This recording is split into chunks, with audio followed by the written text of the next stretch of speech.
Okay.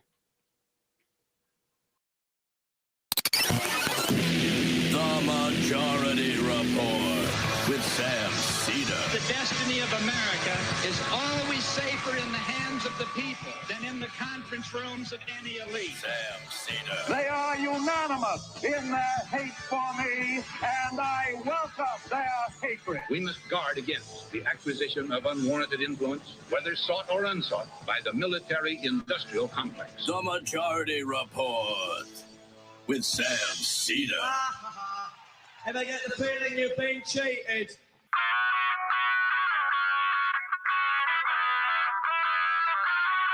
It is Thursday, March 17th, 2022. My name is Emma Vigeland, in for Sam Seder, and this is the 5-time award-winning Majority Report.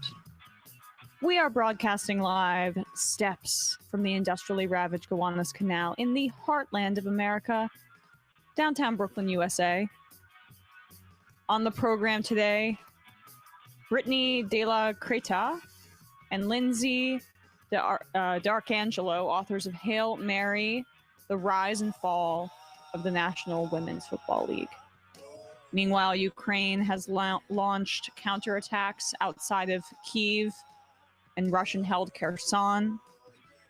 As Russia continues its assault, the southern port city of Mariupol continues to face intense attacks, and the theater in the city where hundreds of civilians were sheltering was bombed by Russia, it seems. No word on the extent of the damage or casualties yet. Yesterday, Biden announced $800 million in new military aid to Ukraine, including the sale of kamikaze drones, so the defense industry is salivating. The fate of WNBA star Britney Griner continues to be up in the air. Russian authorities have extended her detention to May 19th for empty cannabis vape cartridges. As diplomats on both sides reportedly attempt to salvage Obama's Iran deal, Israel and Iran are escalating their covert actions against one another to be not that covert anymore. The UN has fallen short of its over $4 billion global goal to aid Yemen as it falls into humanitarian catastrophe, raising only $1.3 billion of that. That is on the entire world, including, and especially in this case, the United States. The Fed has raised interest rates for the first time since 2018 by a quarter of a percentage point in order to curb inflation, they say. And lastly, Democrats are considering a package that would ostensibly lower gas prices, including a gas tax holiday. We shall see what they come up with. All this and more on today's program. Welcome to the show, ladies and gentlemen. It is an Majority Report Thursday. So it's me, Bradley, Matt. We will be joined later by Matt Binder, Brandon Sutton. Got a great show. Of course, I forgot to headline the most important news story of the day, which is that Nancy Pelosi is reading a poem by Bono to save Ukraine today. Good for her. Hope it's stuck in a moment. Yeah. Which U2 song will she maybe invoke during this poem reading? Because the kneeling in the kente cloth, that helped with police brutality.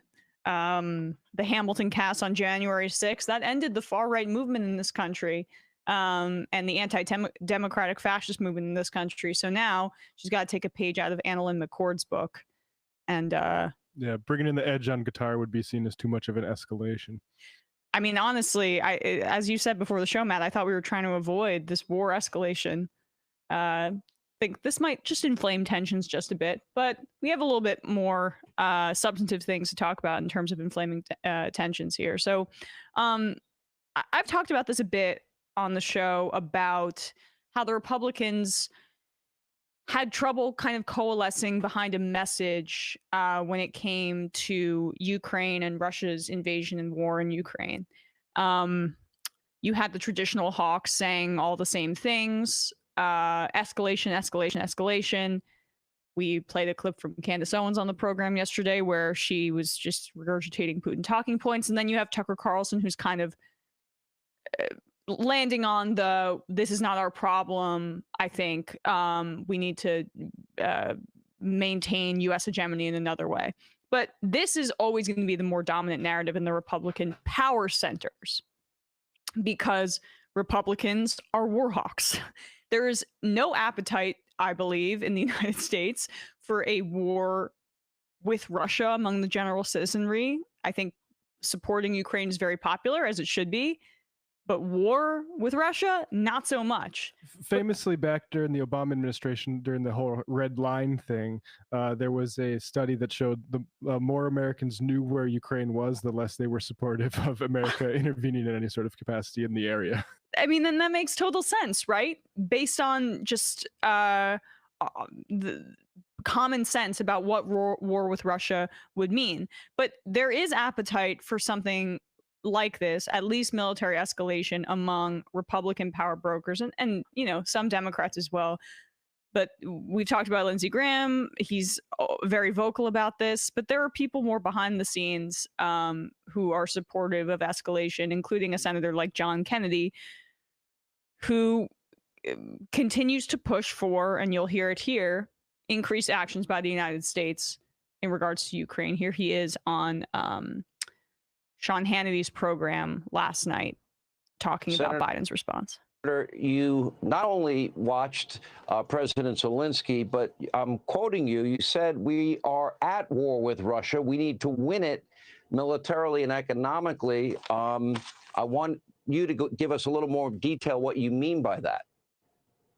Well, I'd make a couple of points, Sean. First, I think it's clear that the leader of the free world is President Zelensky. He and the Ukrainian people are tough as a boot, and we need to have their back. Point two, I think it's important when we do something right to acknowledge it. The West's sanctions on Russia's central bank has hurt Putin, hadn't brought him to his knees, but it's hurt him. So I suppose you could say President Biden has gotten it right once in a row. Point three, the rest of President Biden's economic response to the invasion and military response to the invasion, in my judgment, has been a wimp fest. Let's take it first militarily. President Zelensky and the Ukrainian people are holding their own on the ground. They need air cover. Today, President Zelensky said, can you please help me get planes? Can you please help me get surface-to-air missiles? I'm not asking for American planes or pilots or troops. Help me with your allies. President Biden's response is the same as it always is. I'll get back to you in 3 to 5 business days. And he never gets back. Senator, Sure. Go ahead. You go, sir. No, finish your point. I was just going to say the final point I would make, you know, unless you're still living with your parents, you understand that you can't put Putin on his knees without cutting off his cash flow. And you can't cut off his cash flow without cutting off his oil and gas. And a lot of our allies say, well, we have to buy his oil and gas. Where are we going to get it? Well, the obvious answer is the United States, except for one problem. The woker darlings and the Democratic Party will not allow President Biden to adopt an all-of-the-above energy policy, which includes oil and gas, and the president just doesn't seem to have the courage to stand up to him. Courage. Yeah, I don't know what woker darlings means. That's some sort of old-timey reference there. Not quite hitting that. Yeah, and he tried a few times with the 3 to 5 business days thing.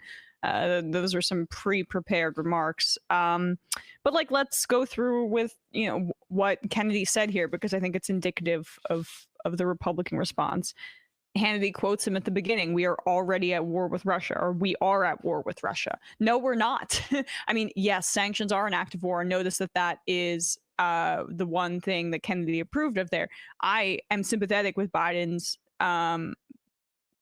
moved to implement sanctions because I felt he needed to act. But let's just be real that those are going to be offset onto the Russian people to a degree. We talked about this last night with Carl about like the do somethingism, I think, is a problem because you see immediately how this plays out is it doesn't just affect the oligarchs that, oh, look, we're going to cut down credit card stuff and that's going to impact Russians trying to flee Russia.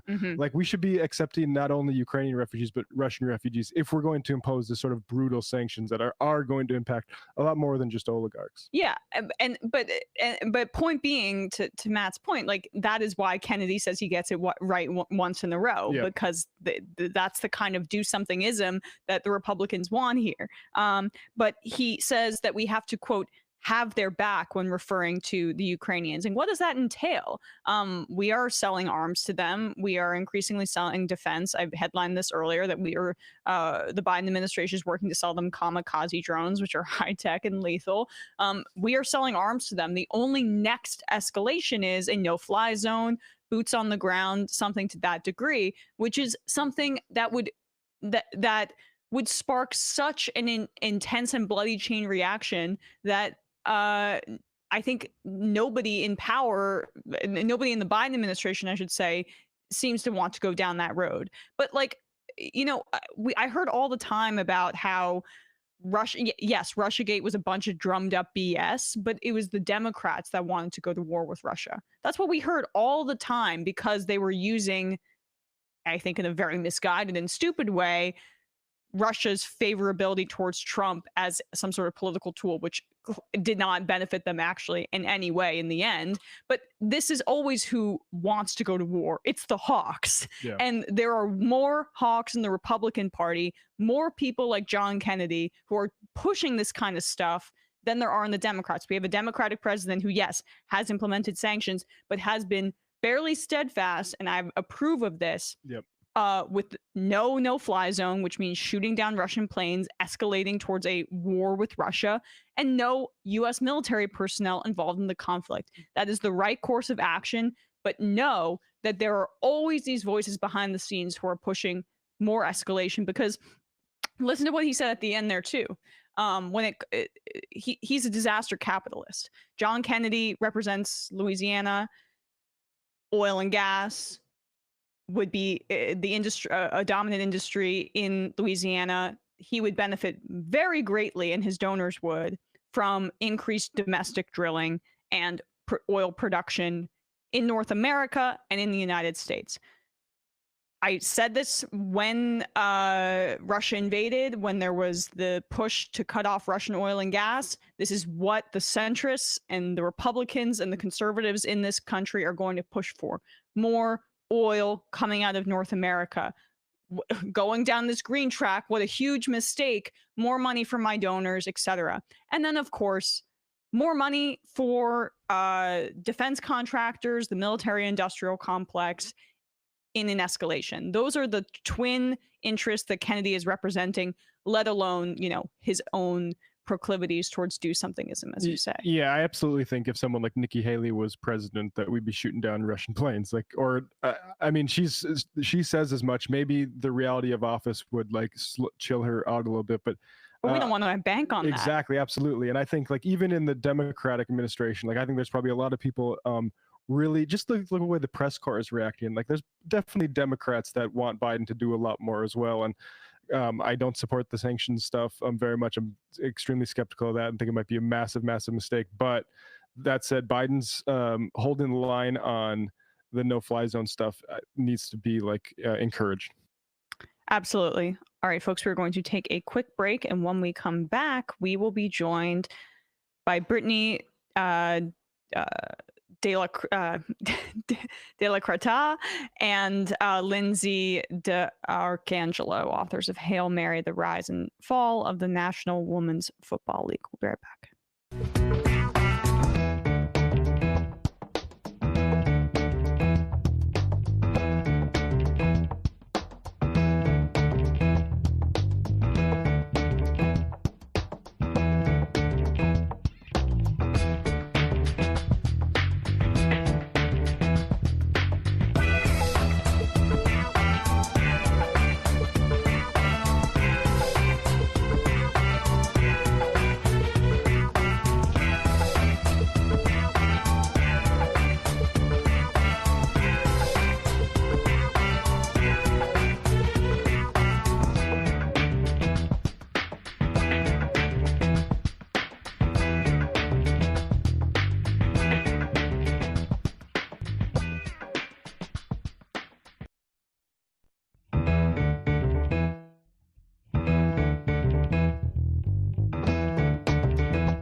are back, and we are joined by the authors of Hail Mary, The Rise and Fall of the National Women's Football League, Britni de la Cretaz and Lyndsey D'Arcangelo. Thank you guys so much for being here today. I really appreciate it.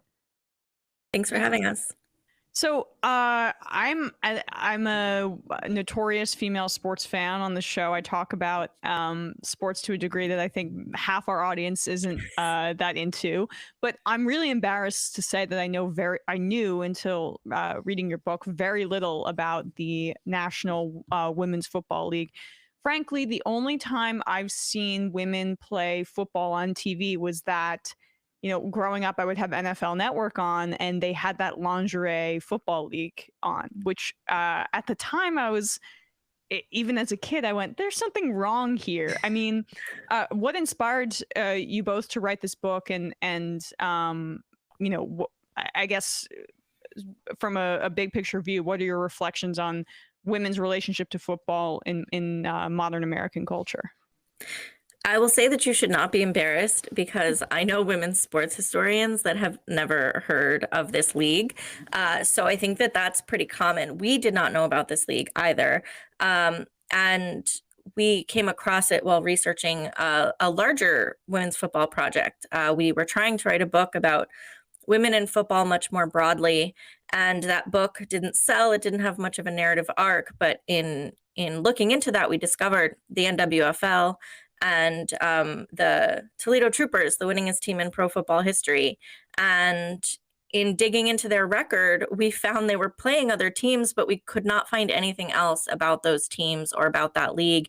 And I think it became very quickly clear that this was the book that we wanted to write. And so we went from there. And I think, you know, in terms of big picture thoughts about women's football, that's a big question. But I will say for me, and Lyndsey may have something different to add here, but what was most surprising to me about writing this book was about how little has changed when it comes to the landscape of women's football, and how the leagues that are operating today are still operating very much in the vein of the way that the NWFL operated on these shoestring budgets, you know, selling raffle tickets to play games, not getting any money to be on the field and things like that. And so I think for me, that was the most jarring, was really how little progress there has been in some ways.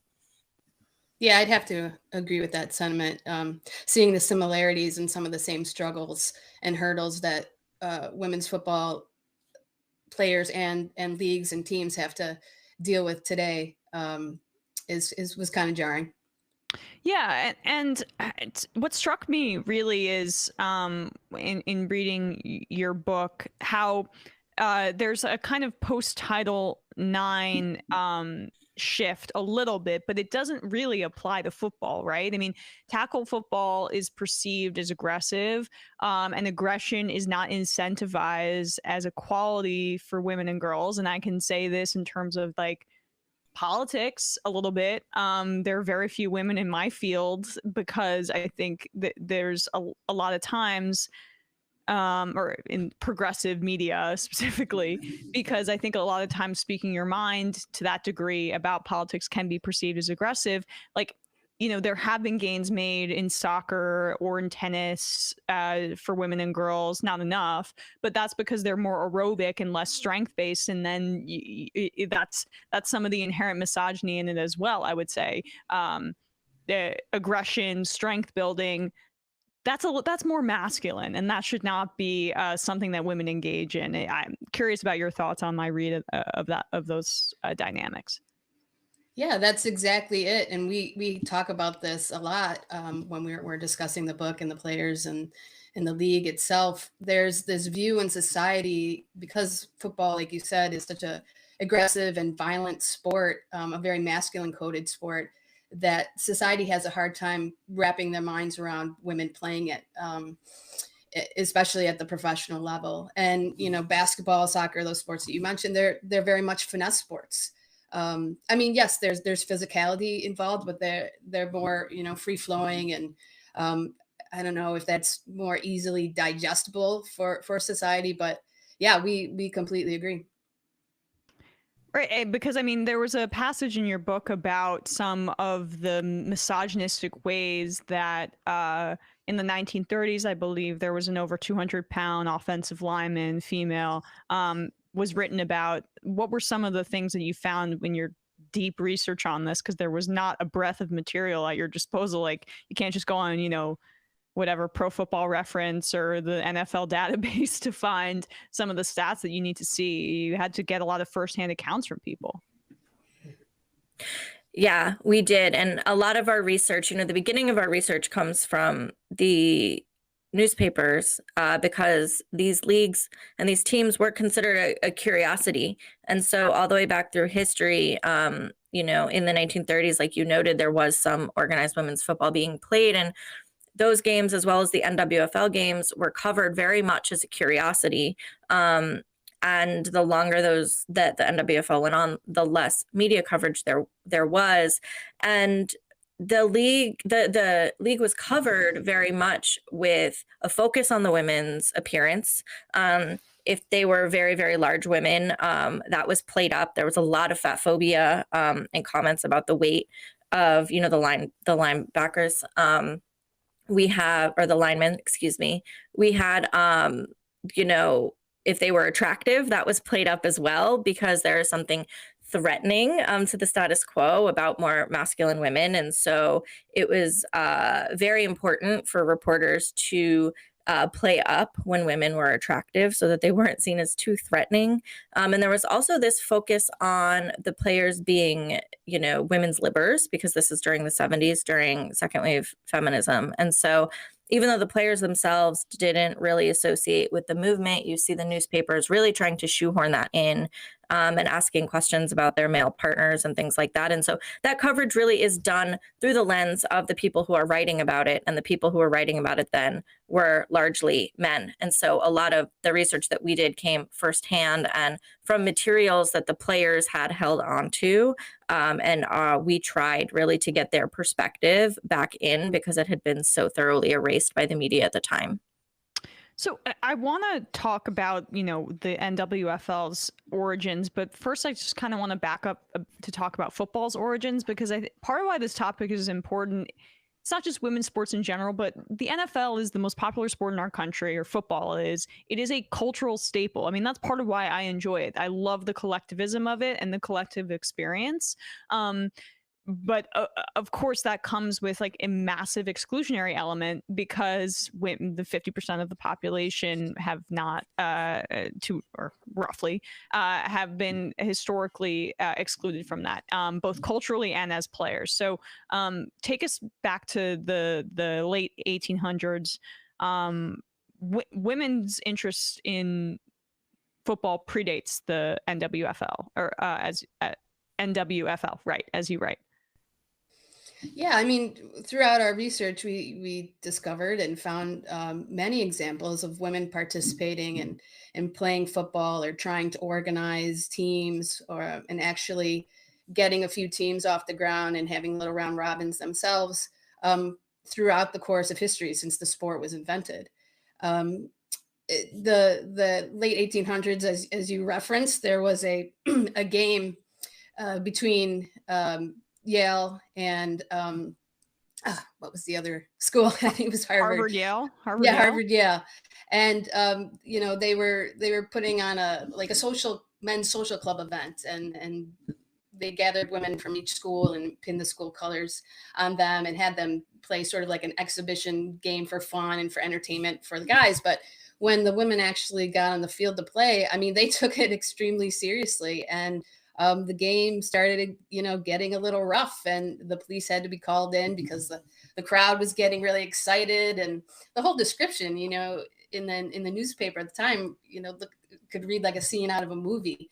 And that just showcased really that early on that women, found interest in this sport and could play when given the opportunity. And so from there on, up until the NWFL kicked off, there were many times, as I said before, of women who tried to play, at high schools, or just, there was a high schooler in Alabama who went out for her team as a kicker at 17 years old, just to prove that she could. I mean, we could go back through and name a ton. And then eventually in the 1960s, there was a man by the name of Sid Friedman. He was a promoter and quote unquote sports agent for a baseball player. And he saw this sort of curiosity and the novelty of women's football, women playing football sort of growing and catching on. And he decided just to create a team akin to the Harlem Globetrotters, women's football team, women's football troop, really, to play and compete against men teams around the Rust Belt area. He was from Cleveland, Ohio. And he got a team off the ground. And when he put out word in the newspaper to have women come try out, he got so many women who were interested, and not only interested, they really wanted to play and have the opportunity to play.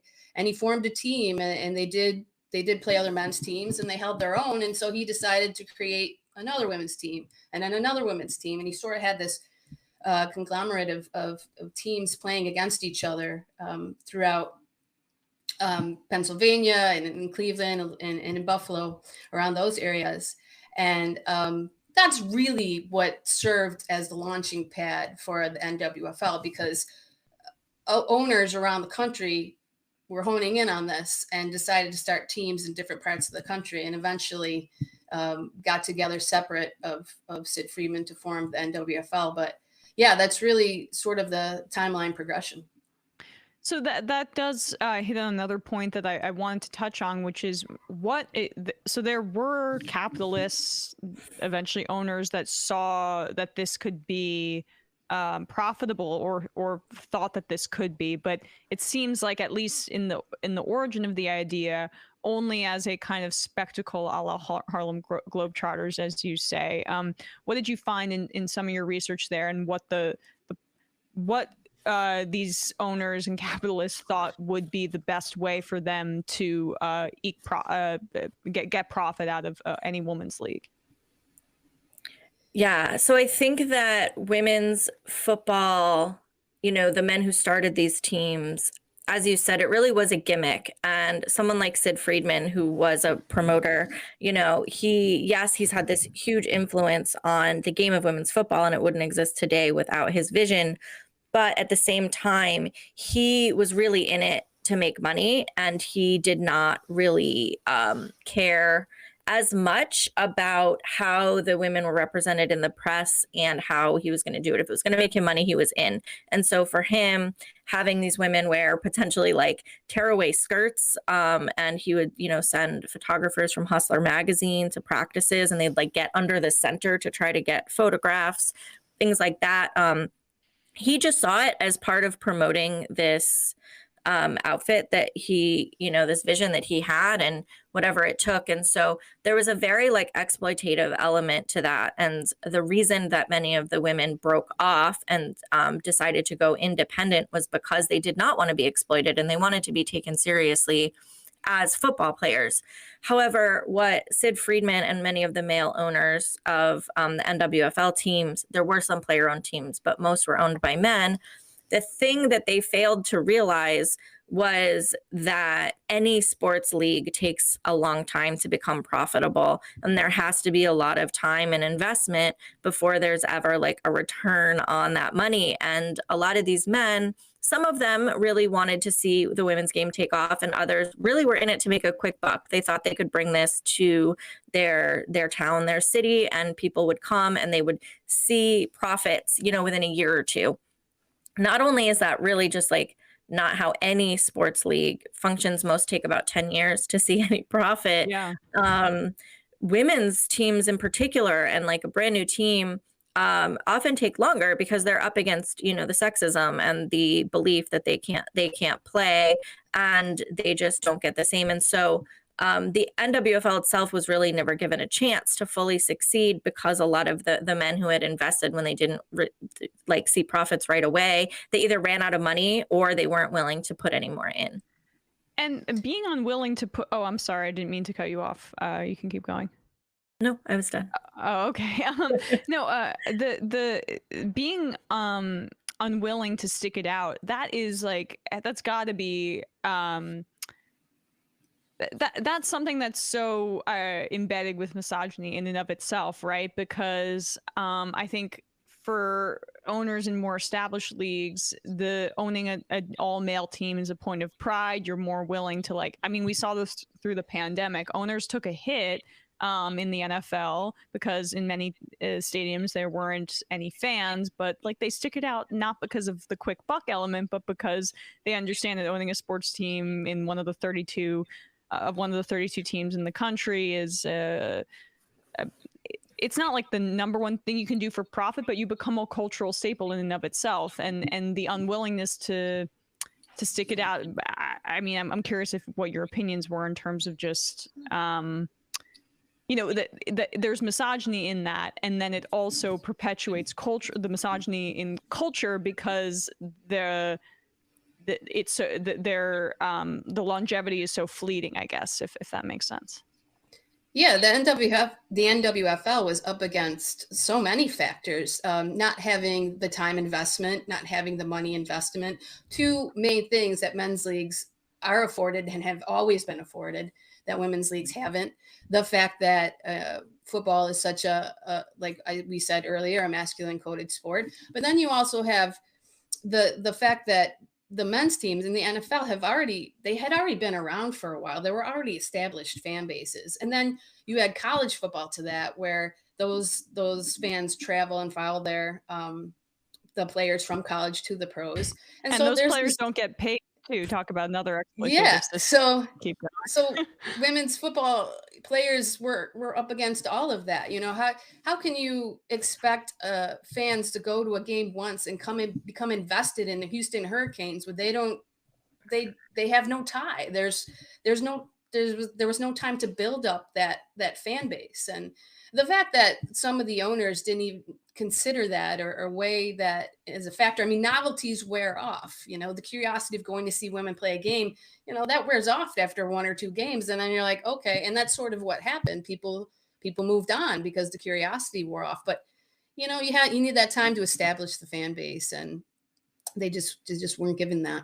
And there's no infrastructure for women's football, right? I mean, I was just listening to a football podcast the other day about how many great quarterbacks and receivers are coming out on the draft because those are the stars. And like in high school games, quarterbacks are it's not like the old days where it's run game focused. Quarterbacks are throwing the ball 30, 40 times a game in high school games, and receivers are getting those reps. And so like, that's why you see all these high level quarterbacks and receivers coming out in the draft. It's not like this natural thing where there's just like human beings that are plucked and they're Joe Burrow or Patrick Mahomes exist. No, it's because there's infrastructure for those specific kinds of players. There's none of that for women, not just in football too. I mean, like it could be better in other sports, but you know, Matt, our producer, points out that little leagues have state funding. They can help in terms of fostering talent for baseball. There's none of that for women's football, and very little of that for women's sports in general. Yeah. And if we think about the time period for the NWFL, if we talk about this league specifically, you know, they started in 1974, and we know Title IX was passed in 1972. And so most of the women who were playing in this league did not benefit from Title IX. So they really didn't have much of organized sports at all that they played coming up as kids. And many of these women were athletes, right? They loved the game of football. They grew up playing it with their brothers, with the neighborhood boys. They played pickup games, but that was their only exposure to organized football. And so you have fans come to what is being advertised and billed as a professional football game, and they're expecting NFL level talent. And the women were akin probably to a good high school team, but you know, that to just say that takes it out of the context of they're picking up this game as adults. They're learning the fundamentals as adults. And many of them, because they were lifelong athletes, are quick studies, but they have not had that same pipeline and that same investment in infrastructure. And I want to be very clear that it is not a talent gap. It is not because women are incapable of playing at the same level or, that they lack skills. It's an investment gap, and it always has. And it's, it still is that way. A lot of the women who play semi-pro football today, some of them will play as kids. The number of girls who are playing organized football is going up, but the majority of the women playing in the semi-pro leagues, even today, they again come to the game as adults. They're lifelong athletes who discover that there's a football team and they always wanted to play. And so they show up. And so it is still exists today. There's absolutely a lack of infrastructure. Yeah, and just to build on to what Britni just said, the pipeline, we're seeing a pipeline being created from those amateur women's football leagues, because some of the women coaching in the NFL today got their start playing in those leagues and getting that experience that men often say is required to coach at the college and pro level. And because they were actually on the field and got that experience, they were given opportunities at high schools, then colleges, and then eventually have landed in the NFL. So we're starting, we can see the possibility of a pipeline being established. And if that is developed even further back, at the youth and then at the high school level, giving women an opportunity to get involved in the game and get exposed to the game at an even younger age, then that pipeline will grow. And I'm not necessarily talking about tackle football, because it doesn't have to be that. It can also be, it can just be flag football. It can be some sort of way that the rules of the game and the elements of the sport can still be there and exist. Well, in tennis, yeah, I mean, it's like silly. In tennis, they only play 3 sets in women's tennis, and in men's they play 5. Like, there's not it's not an all or nothing proposition in terms of playing this game. There are different rules. The XFL has different rules. College football has different rules. Rules changes happen all the time, and it can be different for a women's league 100%.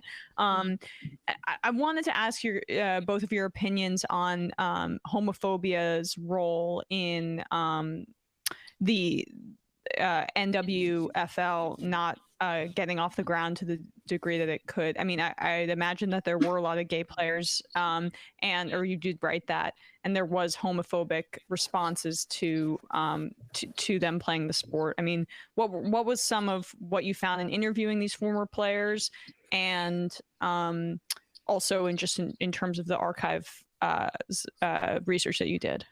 Sure. I think, we assumed there would be some players who were gay, and we didn't know how many would want to talk about it and whether they would see it as connected to their time in the league. And what we discovered was that many of the gay players who were in the NWFL really did see their queerness and their time in this league as very connected. And that is, because there's estimates, not every player was gay, of course, but somewhere between 50 to 70% of the teams were gay. And those women, some of them knew each other from the local gay community. This is the 1970s. It is not as socially acceptable to be openly gay. So many of the players who were lesbians knew each other from their local bars. Some of them found out about the teams through their local bars where they organized softball leagues and things like that. And so in many ways, the teams they served as an extension of those communities. I think marginalized folks are really good at finding ways to create safety in a hostile world. And this is another example of that, is that the players really found a way to be together. And because there were so many of them, they could be openly who they were. However, they were also up against systemic and societal homophobia. And so there's a lot of fear of, you don't want to advertise yourself as, being a lesbian. There were some teams who were afraid to allow the local lesbian bar to buy an ad space in the program because they were worried that they wouldn't be seen as family friendly if they were associated with that bar. Sometimes there would be homophobic slurs yelled at them while they were practicing. Some of the media coverage really wanted to paint them as a bunch of lesbians. And so they were really up against that. And I think we see that today too. The WNBA has long wrestled with a lot of homophobia as well and trying to counteract that. But I do think that the queer history of the 70s and of this league kind of can't be erased from the narrative of it as a whole. Yeah, and I just wanted to dive a little bit more into how Title IX affected the NWFL, because it was created in 67. Title IX was 72, 73. 72. I'm forgetting. 72. 72. And that was around the same time Billie Jean King had her Battle of the Sexes match, which was just recently immortalized in that movie with Emma Stone. But there were a lot of the women's sports was front and center to a degree. How did that affect the NWFL? Well, it's funny because some of the players knew about Title IX and were keeping up with what was happening in the country. And other players had no idea what it was, depending on who we talked to. When we did our research, we divided the teams in the league between each other. And so we each spoke to different players on different teams and researched different teams. So we had different experiences with who we interviewed. And so, but I think for the players that I spoke to that knew about Title IX, it opened up their sports world completely. And I do think it was a motivating factor in some of them wanting to give women's football a try, because throughout their lives, they were never really given an opportunity to explore sports. And a lot of them grew up playing football with their friends and their brothers and their families. And so given this opportunity to sort of try different sports, especially football, they jumped, feet first. Yeah, I do think it is a little bit complicated, though, because a lot of these women were adults. And so the ones that were in college actually were the ones that got to benefit the most. But what I do think was really important about Title IX, and this is also where, the women's liberation movement comes in, is that what it did was it opened up this like societal conversation and readiness and awareness around women playing sports. And I think it created the atmosphere for a league like the NWFL to start, because it was something that was in the news, as you said, with Battle of the Sexes and things like that. So it was on people's radar. And I think women were able to participate in sports in a way they hadn't before. And I would credit the conversation around Title IX and women's liberation with that.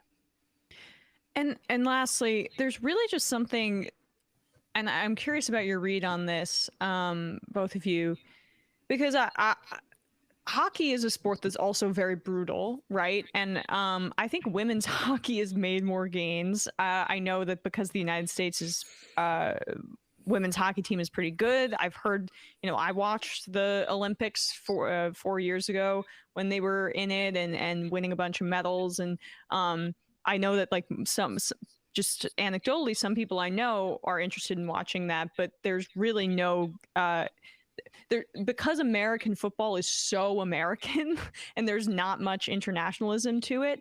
It also comes with all of the pitfalls of our like inherently misogynistic culture.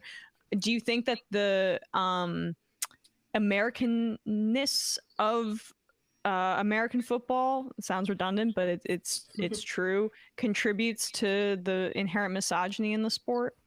Or not inherent, but the adopted misogyny, I guess.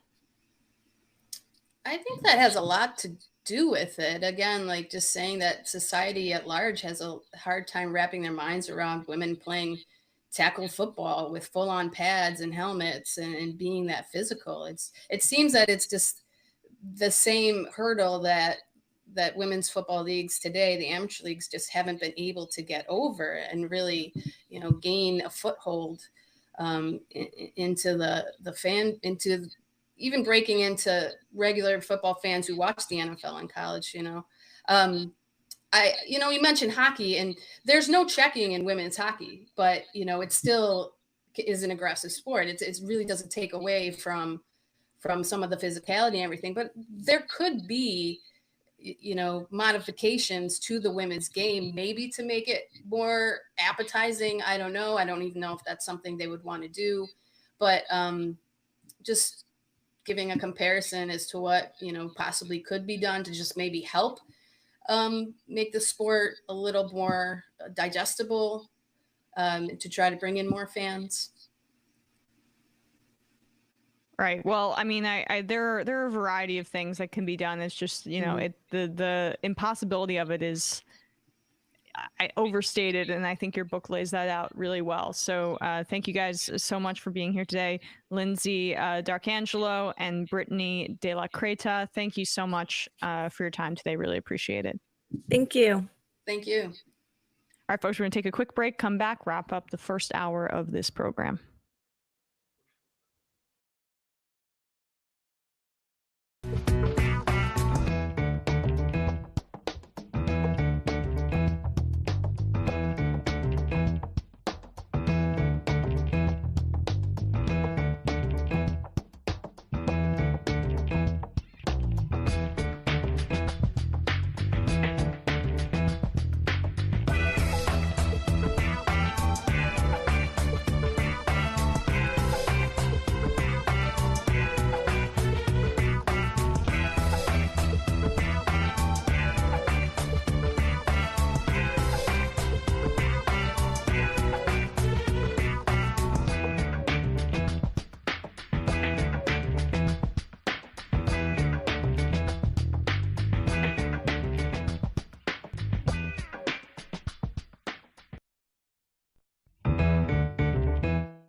We are back. We are back. So let's get to this clip we weren't able to get to yesterday. It's pretty remarkable.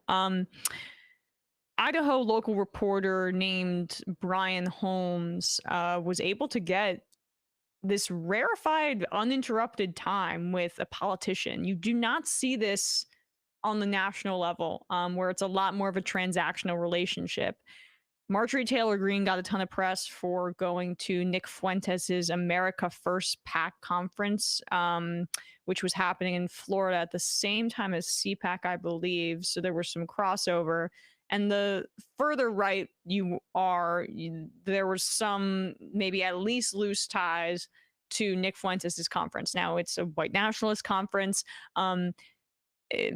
Obviously, you're going to get some blowback for appearing or associating with someone like Nick Fuentes. And this is a very high up Idaho politician who appeared or made an appearance. It might have been pre-recorded at Fuentes' PAC. We can confirm that in a bit. But here she is being questioned by Idaho local reporter Brian Holmes. Her name is Janice McGeechan, and she is the Idaho lieutenant governor. So no small position there. Just not being able to really get away from this interview because Brian Holmes does not let up in asking her about appearing at a white nationalist conference. Are you familiar with who puts this event on? Like Nick Fuentes? I don't know who he is. I've never met him. I don't know who he is. Did you not look into it before you decided to say, okay? Like to find out, I mean, his name is on it. Well, you know what? Nick Fuentes, as I said, I don't know him. I've never met him. I don't know, what he's, everything that he says or doesn't say is not. I may have spoken at the Nick Fuentes conference for being a big right winger, but I don't know who this guy is. Fuentes does not reflect on who I am or who the thousands of others that are participating in this movement. You didn't bother to look up his name or anything? I didn't say that. You did look him up. Wait, hold on, pause it. She said that. She says she doesn't know who she is. Wait, let's go back, right? Let's roll the tape, because pretty sure she says that she didn't know who he was, right? Because, there's certain folks that you don't need to actually meet them. You can actually learn about them online and make a judgment from there. Yeah, but she's saying that she doesn't know who he was. So he then asks, did you Google him or look him up?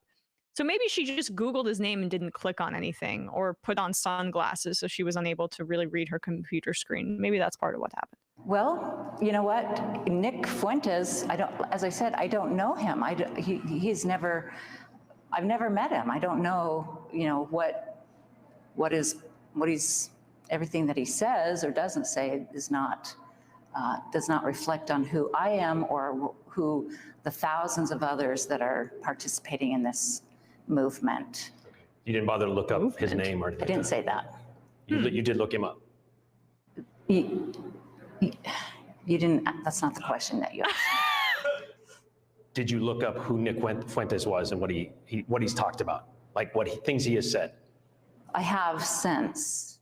Since last week, not before? Yes.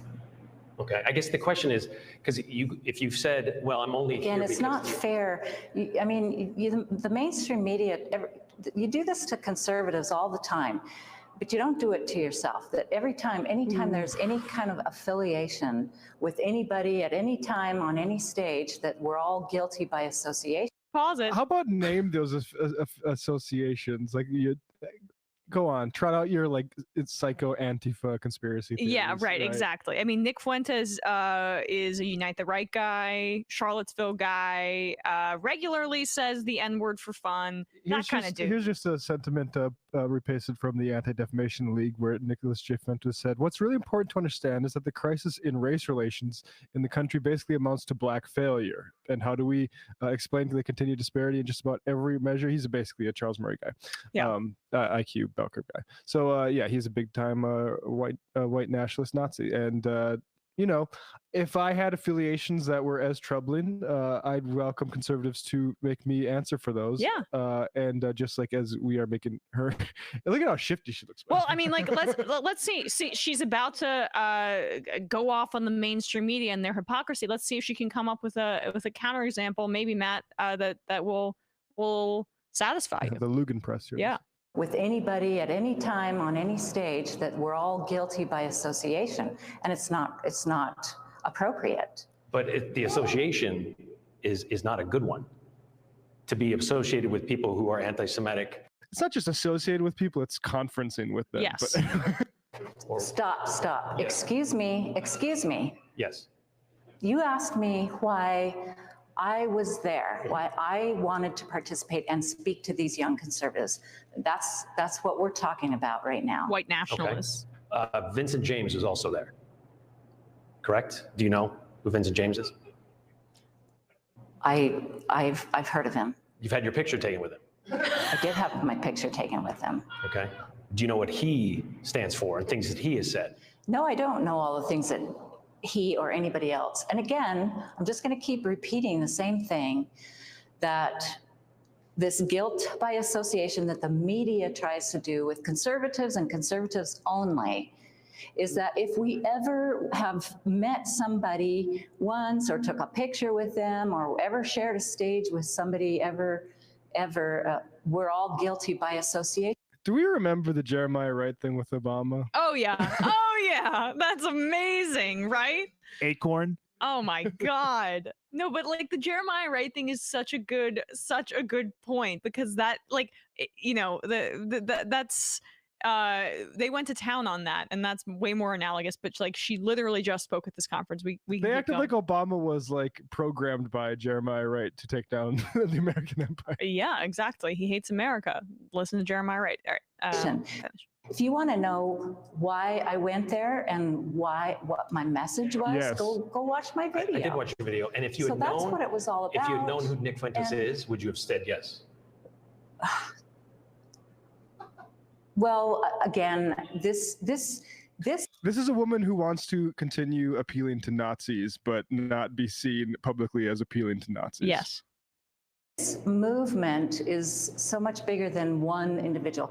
Who cares what Nick Fuentes has to say? Who cares? There's thousands and thousands of young conservatives all across the country that are very... Yeah, a lot of quote-unquote young conservatives want to hear what this Nazi has to say. Very concerned about what's happening to our country. We are fighting for the soul of our nation with these wide open borders. It's only a matter of time that America, we lose who we are as a free country. And a white demographic. And I'm not going to run away. I'm not going to hide from being willing and wanting to go talk to young conservatives about these issues. if you say nobody cares what Nick Fuentes says, but people care that you're associated with them or that you share a stage with someone. Again, you're trying to do this guilt by association over and over and over again, and it needs to stop. Because if you want to know who I am and why I went there, I've told you that. And you know, don't assassinate me or my character over.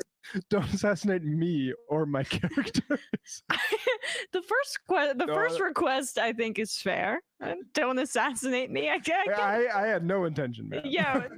The other thing is, you know, I think she's doing a good job with that herself. Yeah. I mean, she eventually suicided your character. She eventually takes off her mic, and this is the point that we have to get to. Again, this is such a treat to have a reporter have like this complete uninterrupted questioning of a crazy Republican like this. Keep going. Over something that any individual that I may ever have met in my life, if there are things that are said or that they believe in, then that's that person, it's not me. But that's not the first time. My point of bringing up Vincent James. There you go. Right? I mean, that's not the first time you've been associated with this group. Interview's over. So this is Vincent James. He goes by Vincent James Fox, a 31-year-old video blogger and live streamer with a fondness for white supremacist radical right-wing politics. That was the person who she was photographed with. Fox, the father of three, who runs a growing media operation called The Red Elephants, has become REM's unofficial propagandist after the blah, blah, blah. Basically, he's a right-winger. ProPublica was writing about that. I very happy with that journalist performance there, but there is one note I would make, and which I think, like, you gotta not go with the so much about the proper nouns of these guys, but say a person who says this, yes, a person who believes this, because like you can't expect. I don't know who that second guy is. I've heard of Nick Fuentes, but I don't know who the other guy is. And you need to just put out, like, do you agree with what they say about this? Right. About black people, about this person who you were photographed with. Exactly. And then they can say, no, that's bad, or because she doesn't want to say that, because she actually still is appealing to those folks. The young conservatives that she talks about. Exactly. Yeah. And you need to put her on, make her own it or make her not. But this way she's still able to skirt around it a little bit. And another question I would ask would be, why do you believe that these young conservatives want to hear Nick Fuentes speak? Yeah, do you think that's good or bad? And also hear you speak? Is there an overlap there that, I don't know, maybe you want to reckon with? But either way, I mean, really well done. And again, like, local reporters, it's a very different dynamic with the state governments there, but I think it sheds light on how theatrical and silly so many of our national political interviews are, because that's the kind of questioning of our elected officials that is supposed to be commonplace. No longer. Yeah, and they're gonna continue appealing to these folks. Like, this has only gotten worse since my sort of professional involvement in watching this stuff on a day-to-day basis for the last 6 years. They tried to stop the Steve King stuff, but this is just too important of an energy source for their sort of electoral politics, and they can't be seen saying I condemn Nick Fuentes and that sort of like white nationalism shit. Yep. All right, folks, we are going to head into the fun half.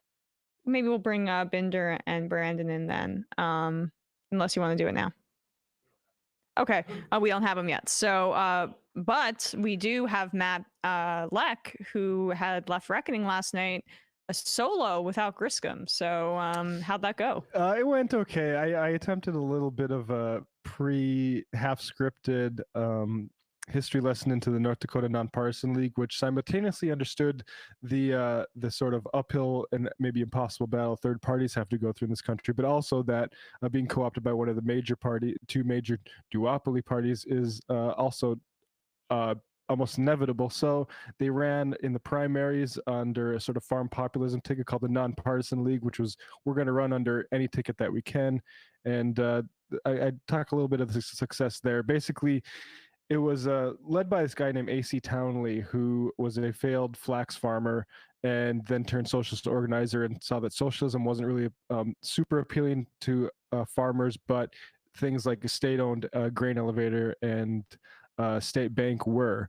And so we talk about his rise and fall. He got arrested for conspiring against the recruitment efforts in World War I, and thrown in jail for 90 days. And later he became an anti-communist crank, accusing the North Dakota Farmers Bureau of being communists in a way that ended the libel suit. So he's not entirely a heroic folk figure, but it's an interesting lesson, I think, in how you do get things done in the electoral system in America, and how you don't. Yeah, and you know, yeah, how they'll come for you as communists and throw you in jail anyway.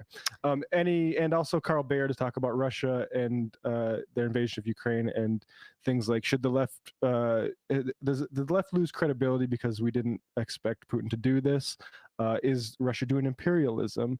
And different sorts of questions like that. Carl's a very concise and to the point thinker, and it was good to talk to him yesterday. And we also had Gene Bajalan for a little bit in the post game. Patreon.com/leftreckoning to get that. 646-257-3920. We will see you in the fun half. 3 months from now, 6 months from now, 9 months from now. And I don't think it's going to be the same as it looks like in 6 months from now. And I don't know if it's necessarily going to be better 6 months from now than it is 3 months from now. But I think around 18 months out, we're going to look back and go like, wow. What? What is that going on? It's nuts. Wait a second. Hold on for a second. Emma, welcome to the program. Hey. Matt. What is up, everyone? Nomi Key. You did it. Let's go, Brandon. Let's go, Brandon. Bradley, you want to say hello?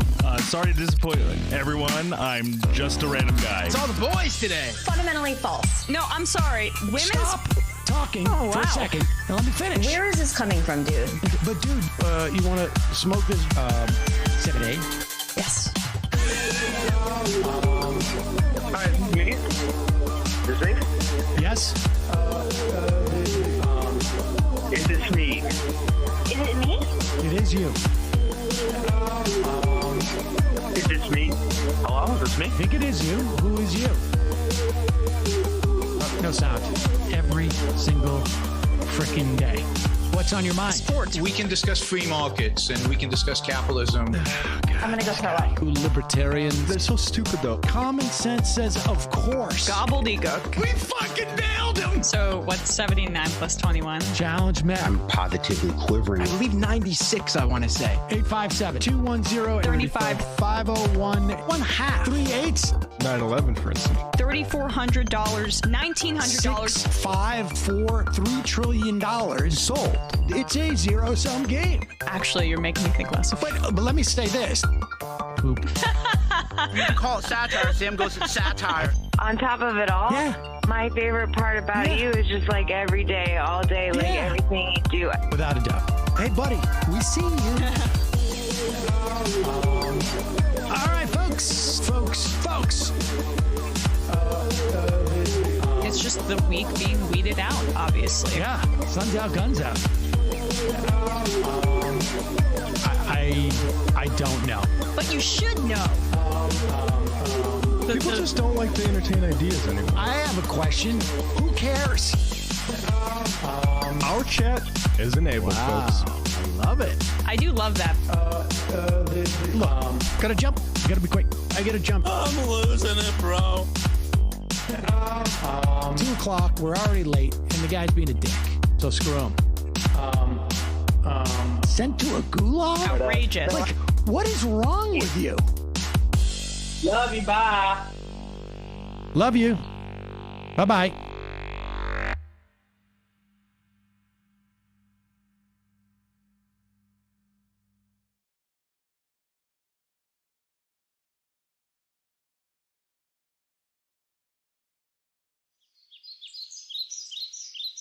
Three months from now, 6 months from now, 9 months from now. And I don't think it's going to be the same as it looks like in 6 months from now. And I don't know if it's necessarily going to be better 6 months from now than it is 3 months from now.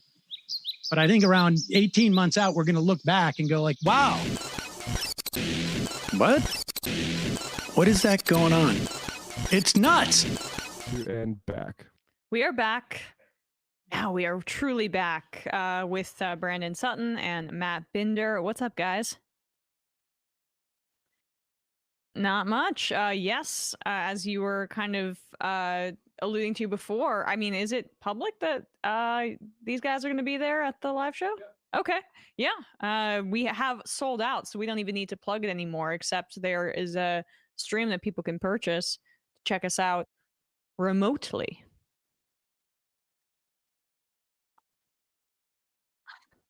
Yeah, I think you do need a ticket, honestly, so pay up. Pay up.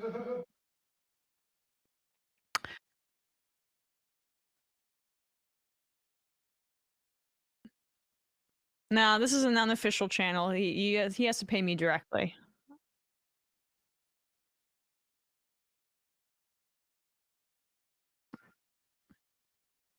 Happy St. Patrick's Day. And in unrelated news to me taking Brandon's money, how's scam economy going? Oh, wait, Binder? hold on. We're being told in the chat that It we is are now on fixed. mute. It is okay, now fixed. okay. Yeah. Okay, gotcha. No one heard Brandon and our witty jokes and banter in the beginning, unfortunately. No, we My wanted to jokes make are sure never you guys witty. were firing today first. So Yeah, I mean, no, I your jokes appreciate. are good. I appreciate that. My jokes are never very witty, but I try my hardest, folks. That I don't think that's true. Well, we know you try hard, but you're also quite funny. Even though I loathe to give compliments. But Binder, what's happening on Scam Economy /Doomed? Well, tonight at around 9 p.m., please subscribe to the YouTube channel at youtube.com/MattBinder, and you'll be informed of the exact time because there's some things I'm still putting together for it. I am doing a Scam Economy episode where I break down what's been going on with the crypto grift in Ukraine. Crypto pushers have been profiting basically off of their marketing schemes and PR push in the name of Ukraine, in the name of charity, I should say, for Ukraine in their time of war.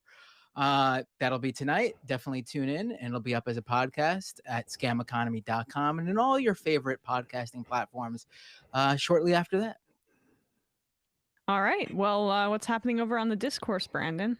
No new episode on Discourse. But I mean, there might be one at the end of the week, but we haven't recorded anything new as of yet, so I can't promise anything because I try to avoid making promises I can't keep, except for all the previous ones. Yeah. Well, we shall see. You're keeping us on the edge of our seats then on the discourse.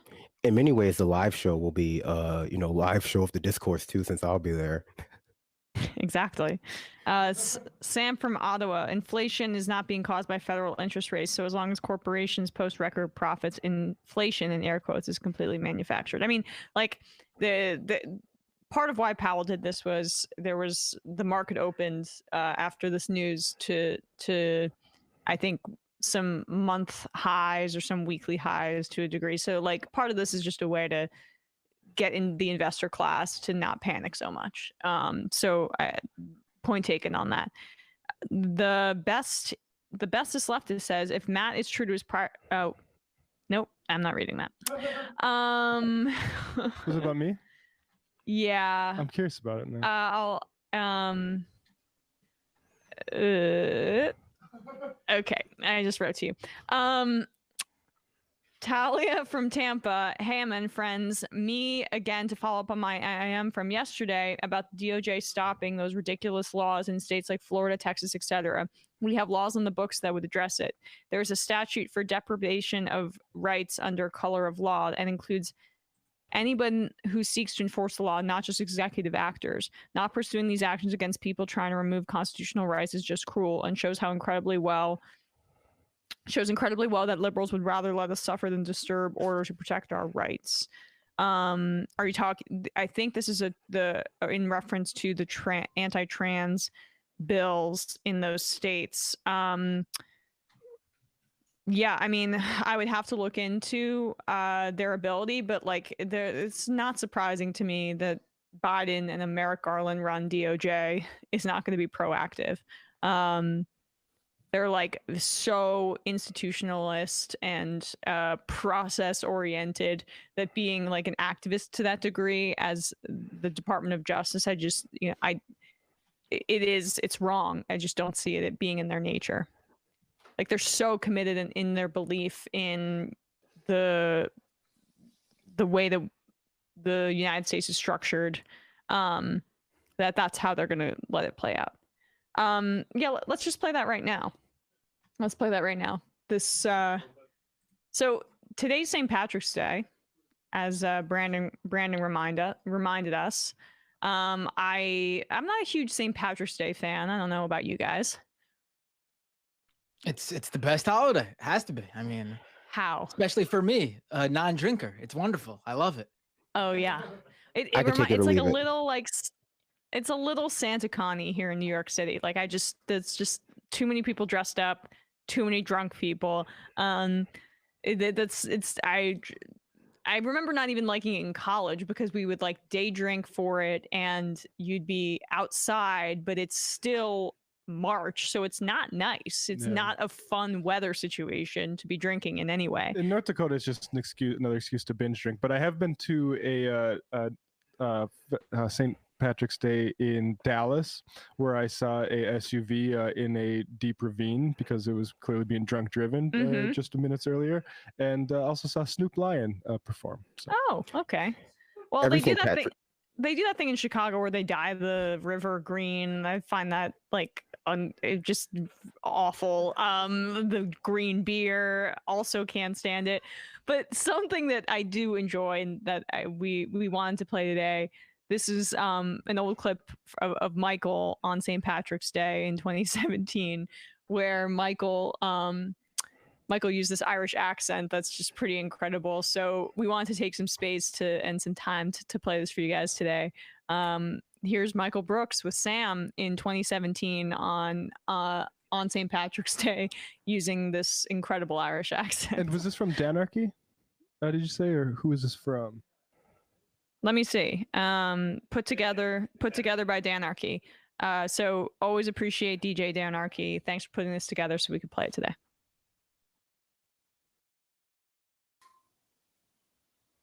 You're surrounded by dancing leprechauns. Is it? It is St. Patty's Day, right? We're not gonna go out and party night. Oh, dude, I'm gonna get wasted. Totally. It's Casual Friday. Yeah. This is the day where I literally will not go outside at all. Look at all those people out there having fun, Saul. I used to be them. No, not on St. Patty's Day, because I would get punched all over the face in classes. And I just wanted to read Social Security, but Irish guys who looked like Matt Damon would beat on me and call me all sorts of things. Appearing on the program today, Cliff Schechter, not Irish. An entire country just begs President Trump to just give up the idea that Barack Obama spied on him. Never. Let me just set the record straight on this whole St. Patty's thing that's blowing up all over the place here.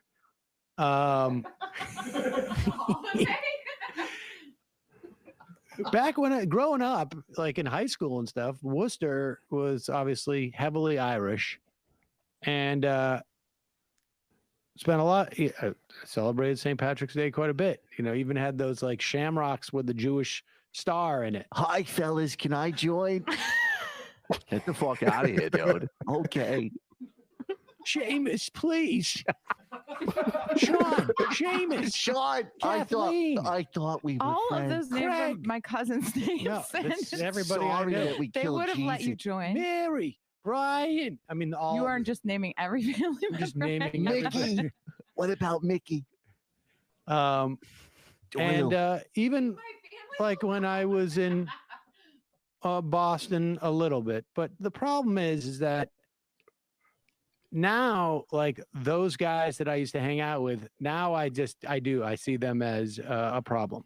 They come in from, they come in from I'm not saying Irish people. I'm just saying like, you know, 17 to 25-year-olds from the suburbs who come in and get wasted, I feel like, yeah, I don't. Everyone likes to party with those potato-eating, soft-head potato mashers, but they are a problem from a public safety and ordinance point of view. I've got news. I don't think all those people are Irish, and I'm not saying they're all Irish. I'm not nearly as old as you, And Kelly was one. I consider them a complete and total problem, and I never actually was. But I didn't say that I'm that old, and that's why I. You're really them a old, problem. though. No. That's why. Listen to the ancient Jews speak. He's not wrong. He is Moses on this. I used to work every St. Patrick's Day. Actually, you know and what? make so much money. I bet. Come here, lass. We're decompressing from beating black kids in our cop job. I even saw two people doing it. It's a nice time for the Irish when they can go out and get socially active by protesting the inclusion of gay people. Yeah, in their parade. wait, I want the goddamn gay in our parade. That's a totally against family values, like vomiting on your wife's shoes after I you think beat they're your even kid. doing that in Boston. They still, it's like They they're got not- forced in New York. Yeah. If you go away from Schindler's List thinking that you understand what it's like about the Holocaust, you're not going to be curious to learn anything more or real. You'd so also it's almost worse. I think that there It's are almost more worse that you people than give we someone ever thought who are not curious to learn a single fucking thing about these things. Yeah, I mean, I understand that and impulse, so- but I feel like in the end, all things considered, it's I had no does idea more it was so bad. Well, thank God Oscar Schindler was there. That, you know, that girl in the shithole, man. she was gleaming, looked so beautiful, the light on her face, you know. That girl was quite a piece of ass, even when she was swimming in shit. I completely understand where Ray Fives was breaking his commitments and trying to get her. I barely even There's all remember those naked Schindler's broads List. running around. Well, how bad could that be? I went to I'm like, I kind of never noticed how close Michael's Sam impression is to like Sam's current Chuck Schumer impression. Oh yeah, it's just repurposed. Oh, that's really good. Yeah, that was great. And you know what? Every year for St. Patrick's Day, I like to release a bag of venomous snakes into a bar full of people enjoying St. Patrick's Day, just to keep the spirit of St. Patrick alive. And I think this year, you know, in honor of Michael, I'm gonna like write a letter of his name on each of the snakes I release, so that way they know how many they have to find. I mean, assuming they can like spell it out at the end. Yeah, Snakes in an Irish Bar. It's the sequel to Snakes on the Plane. But anyway, thank you, Dan Arcue, for clipping that. Pretty great stuff. We have a new piece of media that's across the desk. Okay. So we've been talking about Candace Owens and how she was kind of just taking the Russia line on Ukraine. Yeah.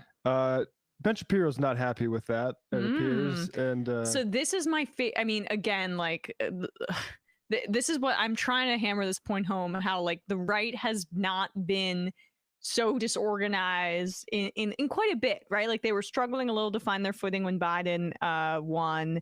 Then they eventually landed on critical race theory after a few tries with Mr. Potato Head and et cetera. Now they're discombobulated again and kind of infighting. It's like they're the left or something. So this is another segment that we like to call Emma Watches a Clip Cold, which, as someone who likes to prepare, I don't particularly enjoy. But I trust Matt to not shock me with anything. So let's have it. Let's Ben Shapiro's pissed off at his employee. Is he her boss?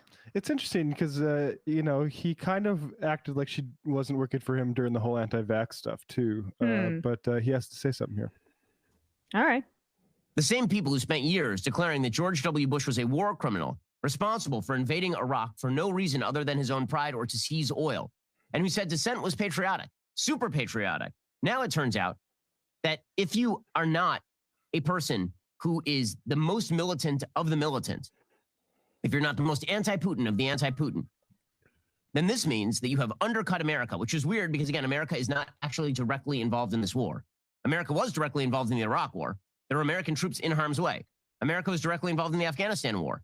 There were American troops in harm's way. And the same people who were undercutting American efforts in Iraq and Afghanistan are now saying, how dare you say things that undercut our efforts in Ukraine with regard to Russia. Now, again, I'm not in favor of a lot of the people saying what they are saying right now on the right. I disagree with Tucker Carlson about Russia and Ukraine. I disagree with Candace Owens about Russia and Ukraine. I disagree with a lot of the people I work with about Russia. And have a debate with them. Yeah, what does he agree with Tucker Carlson on, or disagree with Tucker Carlson on here? Because he's kind of just saying the same thing that he's been saying. It's like Ukraine. Right, exactly. Like look at this, everyone's trying to make us go lockstep, but right, yeah. But they won't go in lockstep that I want. It's just more like isolationism. But okay, keep going. This does not make them traitors. The left has now expanded the definition of traitor to encompass people who don't like what they say about Ukraine. And they've narrowed the definition. I mean, we obviously agree with this, but what is Shapiro hinting at when he talks about people who were undermining U.S. troops in the invasion of Iraq and Afghanistan? It sounds an awful lot like he's accusing people of being treasonous. In fact, Matt, you're being treasonous by calling it an invasion because we were only, quote, involved in Iraq and Afghanistan. It's like the passive use of there are troops in harm's way there. Yeah. I wonder why. Right. Which troops? Okay, keep going. Of traitor to exclude people who overtly hate the United States. If you overtly hate the United States, you might actually just be a good American patriot. But if you're not militant enough on Ukraine, this makes you a traitor. Okay, so I'm trying to draw some sort of intellectual distinction between that of me and Tucker Carlson, and yet my position on this is indistinguishable from Tucker Carlson. It's just like nationalism wrapped into the fact that I don't really have a discernible position here. That's maybe not even like, that's the thing. They have trouble differentiating themselves from Biden because because what Shapiro would do in this instance is what Biden's doing. Sanctions. He's saying he doesn't want U.S. troops involved, right? Like in Iraq and Afghanistan. And he's saying that we aren't directly involved, but they only are able to appeal to their audience in opposition to the left, so they are having trouble finding their branding on this. Someone like Candace Owens is a little more brazen about it when she's just repeating what Putin said in that 2021 speech and what like Russian nationalists are saying about this, or / I should say imperialists are saying about this. But someone like Ben Shapiro, like he can't find a way to be outraged about what Biden's doing here because that's kind of how he feels he would act. Yeah, that's exactly right. That's their problem, is they have to act like this, like they're upset with Brandon somehow, even though he's basically given them what they want and all this stuff. I mean, and Dave Rubin has to simultaneously do the thing where I'm coming to Tulsi's defense and Tucker's defense for being the traitor thing. Well, he has Nikki Haley on the day before saying like what we need to do is escalate and give the no-fly zone and stuff like that, right? So then this riding both horses, it is interesting because I think from my perspective, I think the left position is kind of clear. Like we don't support escalation or the war at all, and it should be like immediate negotiations.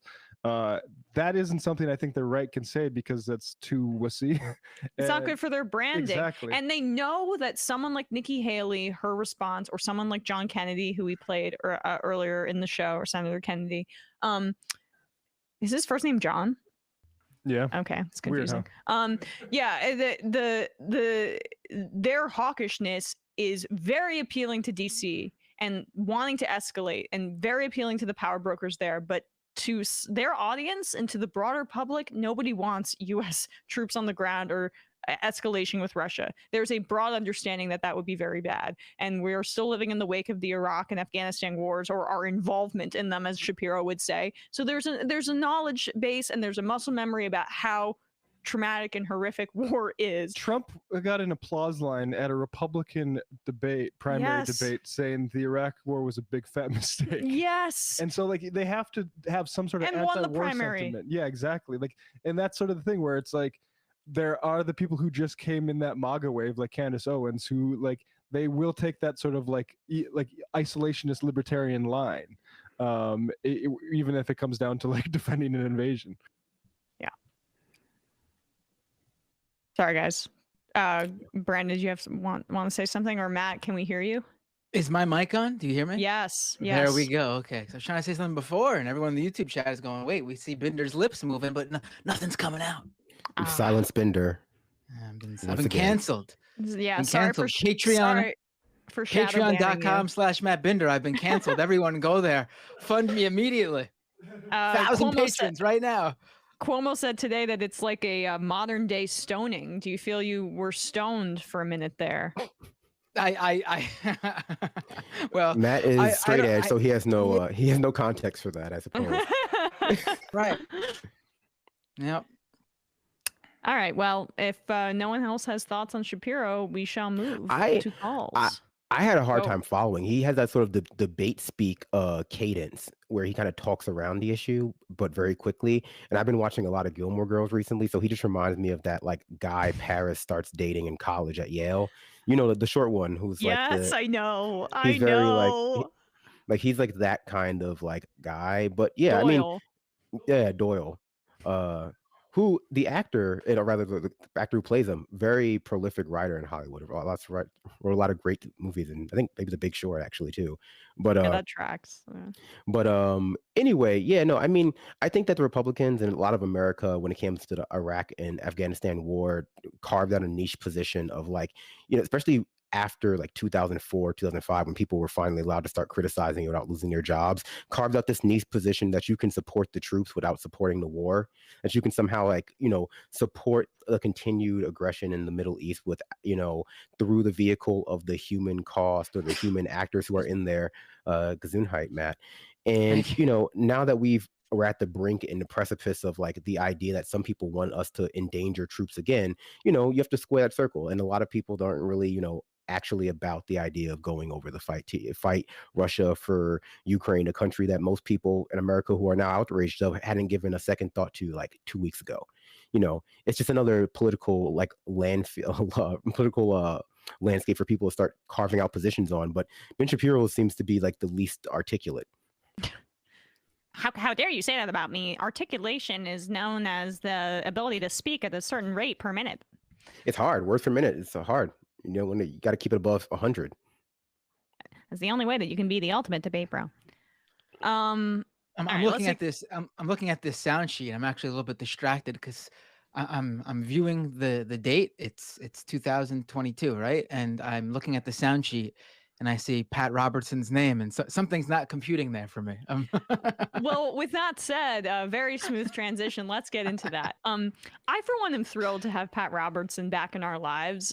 He was retired. He came out of retirement to weigh in on the Russian invasion into Ukraine, to talk about how it's really an accelerationist ploy in order to I think cause Armageddon to a degree in Israel, and meaning only 1/3 of the Jews will survive, but the good ones, I guess, the rest will die, and the true believers will reign supreme again. So I guess he's continued his unretirement here. He is going after Biden for not doing more on Russia, because if he were to escalate warfare against Russia, in his mind, that would also accelerate the end time. So very reasonable stuff here. Let's hear what Pat Robertson has to say.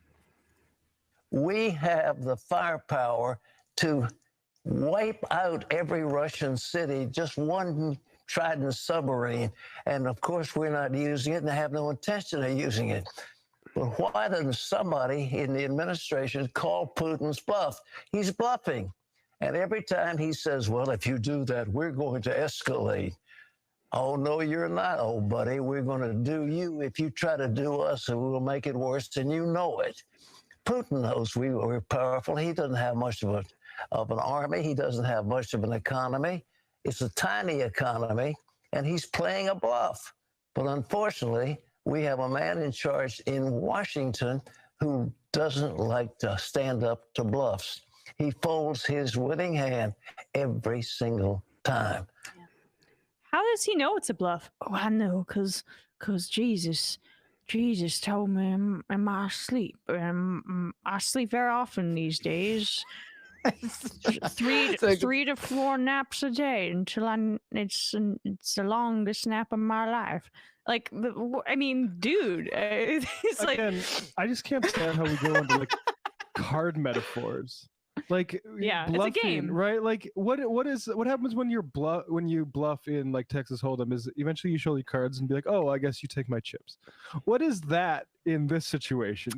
I don't nuclear annihilation. Putin's of just gonna be like, millions oh, of actually, you people. know what? You're right. We're going back home. I was wrong about all that stuff. If you just, what we've learned about Putin is that he cares deeply about the bloodshed. So if we just kill enough Russian civilians for the actions of their leader, if we just punch him hard enough, that'll be the knockout blow and he won't come back. Like, that's how psycho neocons think. But like, he's also an extremist religious person. So he really actually thinks like, it's fine if the millions of Russians die and then maybe even millions of Americans or other people in Europe die in the process, Ukrainians, etc., because the end result is the final chapter of my fictional story. So he's also psycho. extremely old and has a lot less to lose, if anything, honestly, if a bomb was to drop and he was to die via that bomb. I mean, he should have been gone a long time ago, if you ask me. The man's what, 135 years old? I mean, He's the only one so who's he going to doesn't really survive the care. bomb. Yeah, he's at this point, he survived everything else. And what could nuclear energy possibly do to Pat Robinson, the world's holiest man? But I mean, I guess a lot of people feel this way, even though they can't really understand where the feeling is coming from. Is America is actually really terrible at doing a lot of stuff. Not to mention the bad stuff that we do. But when it comes to like infrastructure, education, taking care of our elderly, taking care of people in need, geopolitical relationships that aren't built on fear, America is not really good at a lot of those things. The reasons why are, like strategic and about like grifting and all this stuff, but we're just not good at it. The one thing that people would say America is good at is war. Is looking strong on, an unequal battlefield where you're facing down like insurgents in a country that has nothing to do with a terrorist attack that happened on your soil. And then still eventually losing. But, we killed a lot of people there. Like, we were successful at that. The idea that we are actually also kind of impotent in certain situations in a military way is like, it's a very frightening thing for people, I get like that to come to realize. It's like, if we can't do that, we can't really do anything. And the answer is, we really can't do anything here. We should be maybe sort of like working on bolstering our infrastructure, working on bolstering our ability to actually solve problems, as opposed to like, once we get to a situation where, a problem where the military could be utilized, it's the only thing people can think of because it's the only thing we've ever actually been pretty good at. Yeah. I mean, and even then, not really. Not even. I mean, we are really good at the spectacle of American might. And like, that is way too much of, say, our national press. They're invested in that spectacle because it helps them too. But like the idea that the United States should engage in this conflict, in this war in a diplomatic manner is so like far away from the American collective psyche, because it's never been the way that we've done things. And I've been on record that there are a lot of things that Biden's done, including holding the line on the no-fly zone and on even further U.S. military action has been a really good thing. But there are, and we're lucky that we don't have a Republican in office right now who would be at the behest of evangelical leaders and nut jobs like Pat Robertson, who are saying these kinds of things based on being the human desire, the reactionary desire to do something, or maybe reactive, I should say, and also just like insane unhinged belief systems that cause escalation like this. I mean, Pat Robertson was I would love to pull up some of what he said in the wake of 9/11 and going into Afghanistan and Iraq, because I'm sure he was pushing for escalation during those times as well. Well, I think that like depending on the Republican in office, a lot of them just try to speak to that evangelical furor. A lot of them just try to like, speak to the grievance economy that is the Republican Party. But, I think the only real difference would probably be the amount of weapons we sent to Ukraine. If you got the standard Mitt Romney style Republican, it would just be like, how much weapons are we going to sell them to engage in this war with Russia, and or assistance of that nature. And I think that's something too about the Republican Party and Democratic Party that people are not necessarily fully aware of. That like, Republicans talk a good game about being willing to go to war with Russia, but unless they were literally insane, they probably wouldn't do it either. you know. Good thing there's no insane people in the Republican Party. No, I mean, they're trying. Yeah. Whew.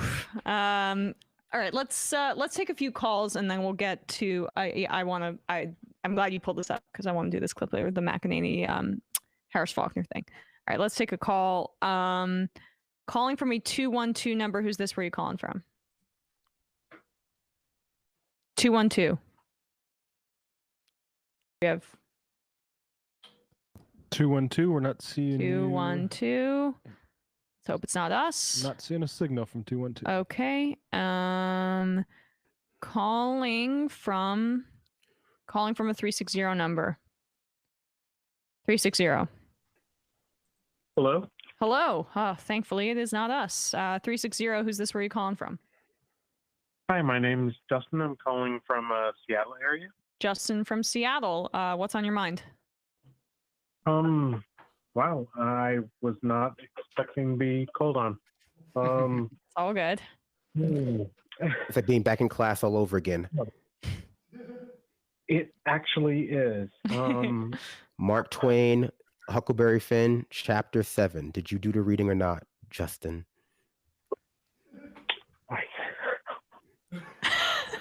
I did not. You might give him a heart attack. That freaked me out. Just say whatever on your mind. Just spit it out. Just go. Just go with the flow. Fair Cloth Act. Fair Cloth. Okay. Fair Cloth Act. Oh my God. Fair Cloth Act. Yeah. What about it? The Fair Cloth Amendment, you mean? Fair Cloth Act of 1998. Yes. Yes. I've always called about this. Public housing. And public housing, how, why in 1998 that we shut it down? I mean, I know why, because of capitalism, but how can we as progressives get more on board to be able to push to have this repealed? Because only AOC, last time that I looked into it and I commented on it, was the last progressive that actually just dealt with this at all. I mean, I think that it's a major block towards everything that has to do with now with housing. And I know that capitalism has to do with a lot of that, but I feel that there should be just a louder voice towards repealing this. And then all of your thoughts, please. Thank you. Yeah, I'll let you go, Justin. Thank you for calling, and then we'll answer that. So I totally agree with you that so for people who are unaware, the Fair Cloth Amendment, I think in 98, towards the end of Bill Clinton's presidency, was put a moratorium on the construction of public housing from a federal funding perspective, is my understanding. And AOC, I think last year, was attempting to get that repealed, but the Senate never took it up, I think. And there needs to be a larger push towards housing advocates getting a little bit more of more power and more of a voice on the national stage. I think this would be a great thing to dovetail with, say, like the Poor People's Campaign, for example, and some of the activism that's happening there. But it's hard for me to say like how we can get this talked about more, except to organize on the ground level, get it incorporated into more campaigns, and push local progressive candidates to take up the mantle. And also, I think presented as a way to help curb some of the issues with homelessness, as opposed to just incarcerating people. But yeah, that's my answer. So no easy answer, but I agree that there needs to be more of a discussion about that. calling from a 503 number. Who's this? Where are you calling from? Hey there, this is Evan from Portland. Evan from Portland. What's on your mind? Well, for St. Patty's Day, happy St. Patty's to all. I wanted to talk briefly about peer review and what the peer review process is really like. Okay. I was lucky enough 15 years ago to work in a, first, full disclaimer, I'm not a medical researcher. I'm in medical administration, and I'm sorry, a little nervous. It's all good. And so I assume a medical researcher would be better to talk on this subject, but they all spend all their lives in the lab and will never call in, so I'll do my best. Okay. I worked for a world famous researcher who was frequently on study sections and asked to call, and called to review papers. And the concept that peer review is just talking to your friends and having them look at your paper is completely false. The people who do peer review are, 40-year experts in their field who are cited thousands of times. So just this concept that anyone can peer review or that non-peer reviewed articles carry any weight in the scientific community is a misnomer, is incorrect. Yeah. And I'll take my response off the air. Okay, sure. I mean, I don't know what your question is, but I can respond to like the concept of peer review in and of itself. It's amazing to me, like the arrogance of people who aren't experts on something, who have hot takes that completely contradict the consensus of experts who've been in that field for many, many years. And so much of that is the bro science movement and the accessibility of lots of theories and conspiracies and material that appears official but really is not, that you can find online. But I think there's always been an anti-science contingent in this country that's just come to a head in the pandemic for sure. That's also, I can just jump in, like, that is the peer review process for like our news media, though. Like, just basically having your friends read your article, your friends being quote unquote your editor. Theoretically, they shouldn't be your friends, or, your friends being your other, commentary class level writers at the New York Times or the Washington Post. And, what always shocks me is how there's very rarely even the illusion that this is like not even scientifically like accurate or has to be, but that there's even like the same standard for providing evidence in those kinds of articles that you have to do in like high school. Like if you're just reading articles in the New York Times about like, at least in the opinion section or like the news analysis section, it's just amazing how far you can get in articles in like New York Times, Atlantic, Washington Post that have no citations, that refer to like studies, like that will refer to a study vaguely. Like, oh yeah, there was a study done in 1997 at blank, not like linked to the study, not like provide the name or how to find it. Like, we have just accepted, I think, a level of like complete like low standards and our popular news media that like it just trickles down, like why would it's easier to get your conspiracy news from a forum post or a conspiracy news site if you've just had your your expectations for what evidence and what in-text evidence, in-text citations should look like completely eroded by like what constitutes like regular news media. It's like yeah. Brandon, you don't recall the 1966 study? I mean, you mentioned it. I know exactly. I immediately recognize it. Like that's like why we have to do our due diligence and read every study. So when someone vaguely mentions one, you can always like, yes, of course, that one. Right. I will say this is off topic, but I do love how callers always will call in, sound completely fine, and then they'll just throw in oh man, I'm really screwing up. I'm really nervous. Yet, no one would have known if you just didn't say that. You sounded fine, callers. Yeah. You're good. Although I am looking forward to the day where a caller comes in and they're just like the old like Looney Tunes cartoons, and they're just like humming, like just going nuts, like not knowing what to do. I like to use a trick when I'm nervous and say I'm excited instead. Instead of saying I'm nervous, I'm excited. That way people don't. That way you don't make yourself more nervous. There you go. Good trick. And Midi Doctors writes in, hit the like button. Please hit the like button. Subscribe. All the things that YouTubers say. I had to do a dramatic reading in like 10th grade for this, maybe 9th or something like that. And I thought I was going to be nervous, so I chose the Telltale Heart, which involves the main character telling the story being nervous. So Okay. it incorporated the nervousness into it. So and then after that, I realized like, oh, the same thing that Binder did is like people can't really read your internal nervous anxiety, and so you don't need to foreground it for them. Right. Yeah. I that's something I feel like I'm learning on a daily basis. Also, you could just be too hard on yourself. Like someone could literally be looking at you and thinking, "Oh man, this person's on fire right now," and inside you're like, "Man, I'm really screwing this up." You just don't know. Yeah. Just don't let people know, and then they won't know. Yeah, you can perform well even though you internally you feel like crap. Like nervousness doesn't automatically doom you, and I think like the nice thing about this job is you just have repetition. So like I've done like thousands of shows now at this point, so you realize that.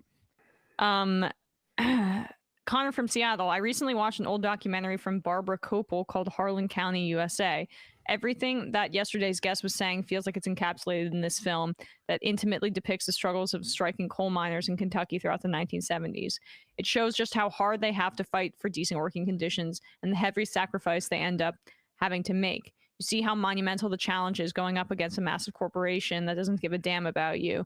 It portrays the hell these workers have to put up with and the strength and courage of some badass women. The film is free to watch on YouTube. I highly recommend it. Thank you, Connor from Seattle. That's Harlan County, USA.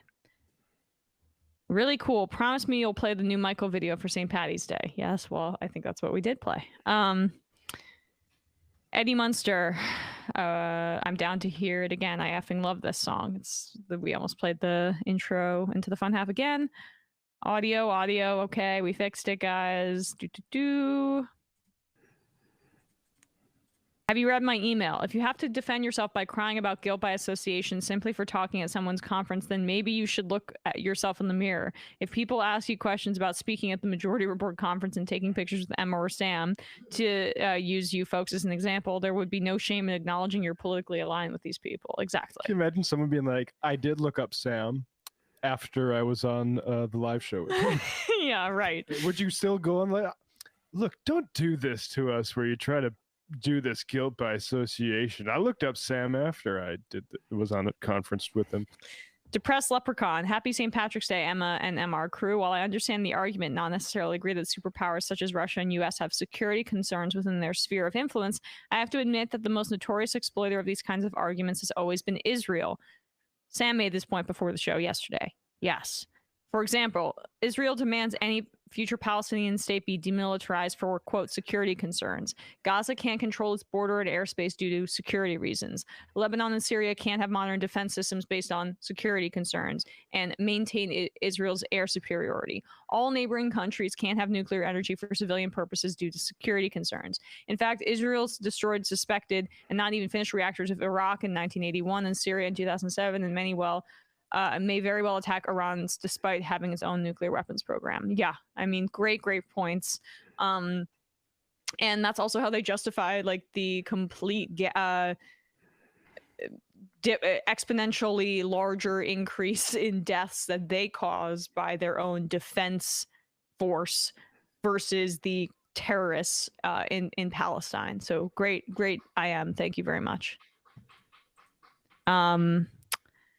Ryan in Los Angeles, part of the problem with the right on Ukraine is a large portion of its base is so pro-Putin and anti-Ukraine, so the polls and pundits have to both sides it.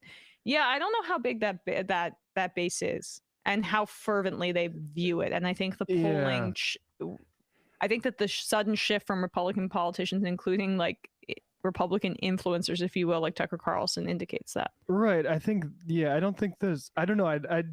I don't know about like the pro-Putin base. I think maybe within media there's like, people willing to give him the benefit of the doubt, but I don't think like the average conservative wants to think too much about this at all. Yes, I think they can be moved on it by conservative media. It depends on where they go. DNC Google pundit says, Emma, you are crushing it with the impressions. Wow. Best Ben Shapiro ever too. More of that, please. I will attempt to do that. Chris Burdick, I can't believe you have a discussion about women's football and not even invite Samantha Sider to participate.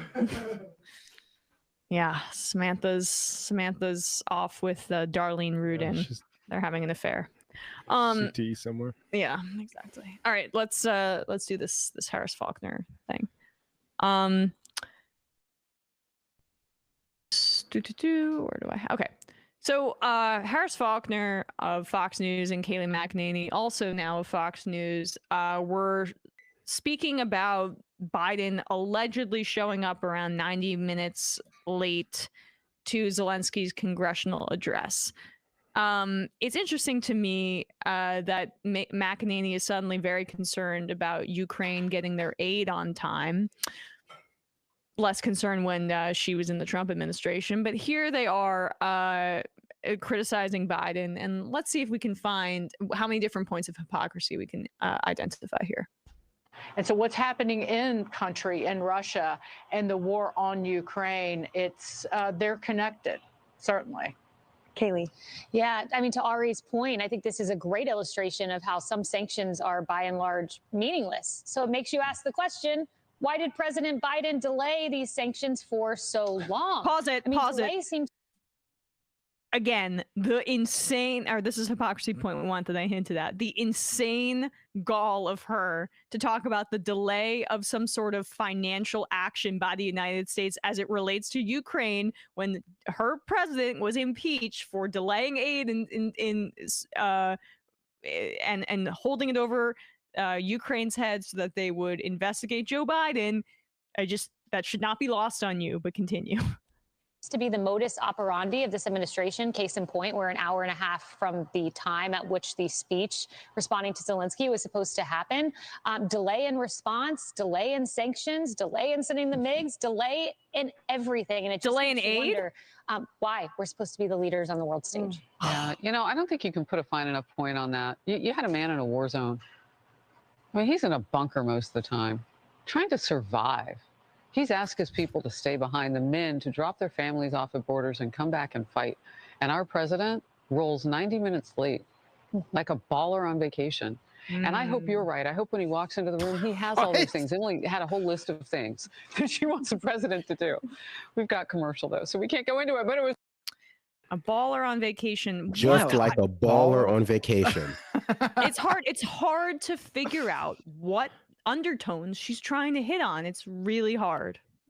Biden walks in, gold chains dangling, aviator frames on, like a rapper on holiday, boombox playing the latest Kanye West CD. I guess there is no latest Kanye West CD anymore. And that's honestly, they're trying to black up Biden, Oh, yeah, come on, man. That would make Biden our third or fourth black president, depending on how you interpret it. I know. I want right exactly. Who was it? Time magazine that designated that as Bill Clinton? I think that was Toni Morrison. Toni Morrison? Oh no. That's the only lifeguard in the projects. right. Corn Pop helped him out with his big baller attitude. That's why he's strolling in late. With his chain, as Brandon said, to his to the Zelensky meeting, and like the right now trying to be all pro Zelensky or out pro Zelenskying the Democratic Party is also an interesting wrinkle to that. He was in a war zone. Give him everything he needs. If he wants World War III, I think you got to give him World War III. It's always like, it's never like the Yemenis, right? Like, why don't we have a Yemeni guy in a hoodie and see what he needs from the United States, for instance? I mean, if there's a brown or black person in a war zone, they're a warlord, as opposed to a war hero. Deceitful warlords. Yeah. And you have then to look at their full history and figure out if you can trust them or not. But Zelensky, no, he's just purely good, and let's give him World War III if he wants it. I still can't stop hearing like a baller on vacation. It's just replaying the way she said it too. It's fantastic. She knows what she's doing. You did a hell of a job of your job.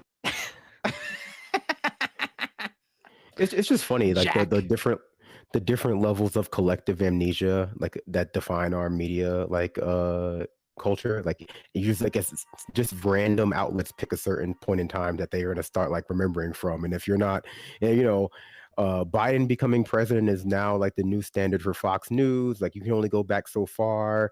In the New York Times, when you talk about the Ukraine conflict, it just becomes a very, you know, frustrating scenario depending on what side you fall in that. Yep. Let's take a call. Calling from a 304 number. Who's this? Where are you calling from?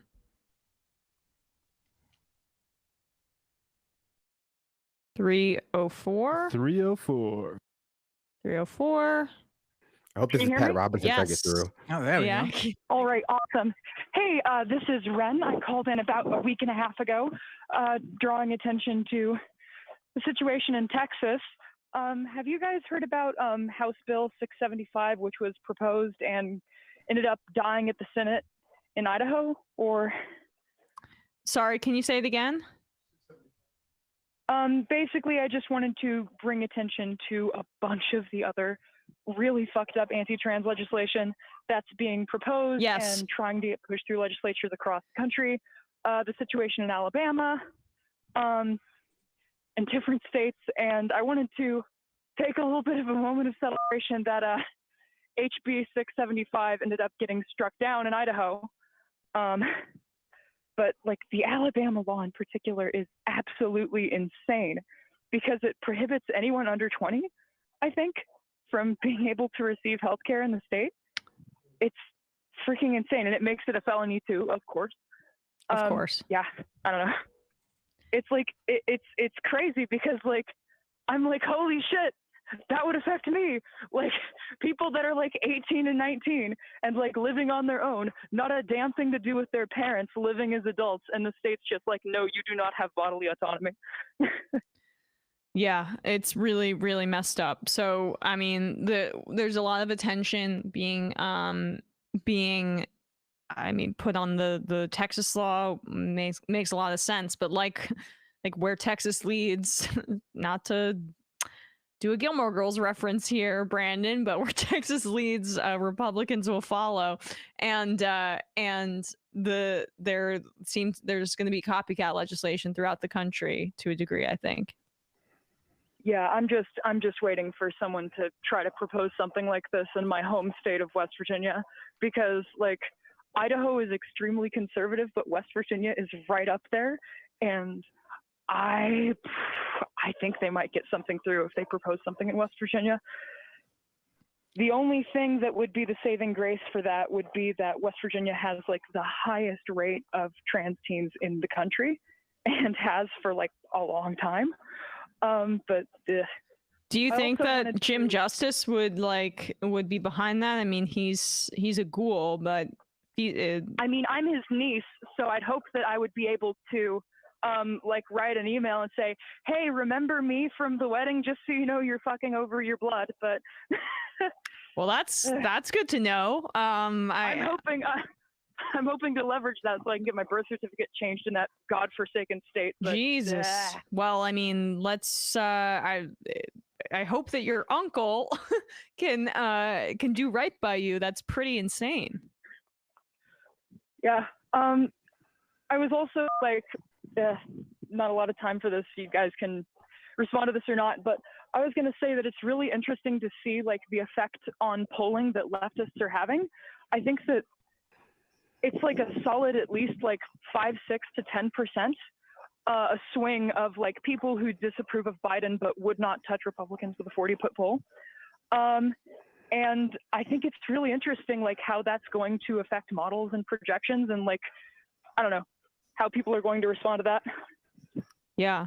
Well, Ren, I really appreciate you calling in. And hopefully your uncle can not be such a POS about it. Okay. Appreciate it. God bless. Take care. Yep. Take care. Bye. Always appreciate you calling in. Thank you. Let's take I'm trying to hang up, but Ren, you might have to hang up. I'm having an issue with the system.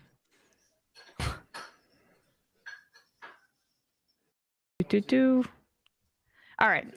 You don't see it Caller is anymore? now the guest. You have no choice. You're on the line. Okay.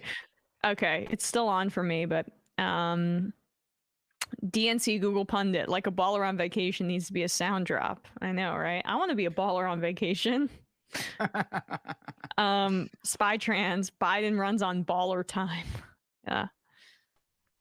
That was not subtle. Lil Wayne Gretzky, did you hear Pete Carroll's bizarre Kaepernick comments? I thought he just said that he deserves a second chance. I thought I saw that, but I don't know what the comments are. Guys, he's not playing in the NFL ever again. I just I feel fairly certain about that. It's an absolute travesty, but that's I think the reality of the situation.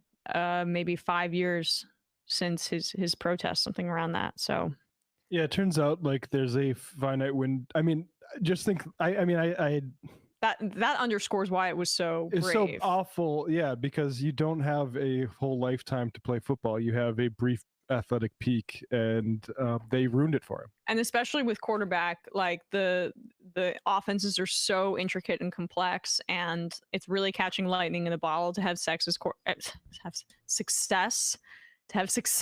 as quarterback in the league in this league. Sounded like something else. I know what it sounded like. But let's move on. Socialist Bear was listening. Yes. All that gear on, and you just can't do it. Yeah, it's really hard. Lightning in the bottle if you get laid as an NFL player. You did it again. Many people say. Socialist Bear was listening to the John Marshall of Talking Points Memo podcast, and he coined a new term when talking about the biolabs conspiracy. He blamed the green-walled left, repeatedly spreading misinformation. I just hung my head the whole time in misery as to the size of the whole people like Dorr and Greenwald have dug for the left. Yeah, I mean, calling them a left at that point is it's just not accurate anymore. Like, we were talking about this the other day, that there needs to be a term for them. Maybe you guys can come up with it, but it's not leftism. I mean, yeah, I think Glenn is a libertarian. Right. I don't know. Like, I think Dorr is a Green Party person. All those sort of political and also Glenn's a little bit more than that. Glenn is a actual supporter of Republicans, particularly if they're candidates backed by Peter Thiel, and that's also a worthwhile thing to note. And I also think, I think people are too fast to jump to this is why the left always lose, or this is why the left is discredited, or this is why the left never wins. I think people need to allow processes and disputes to play out a little bit before they basically repeat conclusions about the left, broadly speaking. The left loses more often than not because of capitalism. It's who runs the world. It's capitalists. It's not that complicated. Left Leckening, I'm tweeting late. Did you already discuss The Bachelor? I did not. I restrained myself. If there's a market for it, I'm here. That was insane. But no idea what you're talking about. No idea. Team Gabby. Prairie Fire Kowalski, howdy, Emma, Brandon, Lesser Matt, Greater Matt, and Bradley. The Millennial Majority Report is always a good time. Firstly, Brandon, if I'm not mistaken, you are the only person here lacking a Kowalski farm shirt. We need to resolve this injustice. What do I need to do? So, well, I'm not going to just say my home address on the I was say radio, but this is not the radio, I don't think. Which is why Kowalski, if you're coming to the live show, just bring Brandon a shirt. You just gotta say your size, Brandon. You can bring it in any size, small, medium, large. I'll fit into it. You know, it depends on how tight you want it to be on me. I don't know if that's true, but we'll see. Maybe, yeah, I love those t-shirts extra large because I'll wear them with leggings or whatever. I love that t-shirt, Kowalski. So thank you again for that. What do I need to do? In a brief agricultural news, the grain price fluctuations are holding in a 50-cent range for nearly a week. This is good because it means that the uncertainty is being resolved. Prices are a bit high but manageable. Oil has also come down in the last week, and futures in late summer and fall are looking promising. Obviously, we need to get off oil, but as folks' day-to-day lives go. This is good news, especially with midterms. Lastly, I know my agricultural takes make some people feel anxious about the future. My monotone voice certainly doesn't help. But on the whole, I'm fairly optimistic about the mid to long-term situation for a number of reasons. Don't be a doomer on this. Being a doomer about civil liberties, but maybe not food. Left is poggers. Thank you, Kowalski. Well, it's some good news. Yes, I appreciate that. We did Pat Robertson. We did Harris Faulkner. This Julia Ioffe thing, we don't need to. Was Ted Cruz thing? All right, here, let me find it really quick. What's Ted Cruz up to now? I missed what Ted Cruz was doing. Let's see. Well, this is a separate Ted Cruz clip, but also yesterday he was all for Kyrie Irving. He was on that train. Hold on one sec. Oh, I think I saw that. Is he finally coming around to the shape of the earth, or is it something else, something less important? It wasn't for Kyrie's support of indigenous folks Or Black Lives Matter. Yeah. Just a spoiler alert. So Ted Cruz was in a committee hearing the other day, and here he is with his critique of corporations from an anti-capitalist perspective. No, they're too woke. We'll turn now to Senator Cruz. Thank you, Mr. Chairman. Welcome to each of the witnesses. Dr. Rao, more and more we're seeing a dangerous shift in America where woke corporations are acting as the political enforcers for partisan Democrats. And we're seeing more and more CEOs weigh in on political matters and use their corporate power to try to punish anyone who doesn't agree with a radical policy agenda. In your judgment, is it in the shareholders' interests for woke corporations and their CEOs to use their market power not to provide the goods and services the company is focused on, but instead to enforce a partisan political agenda? Pause it, please. Pause it, right. Pause it.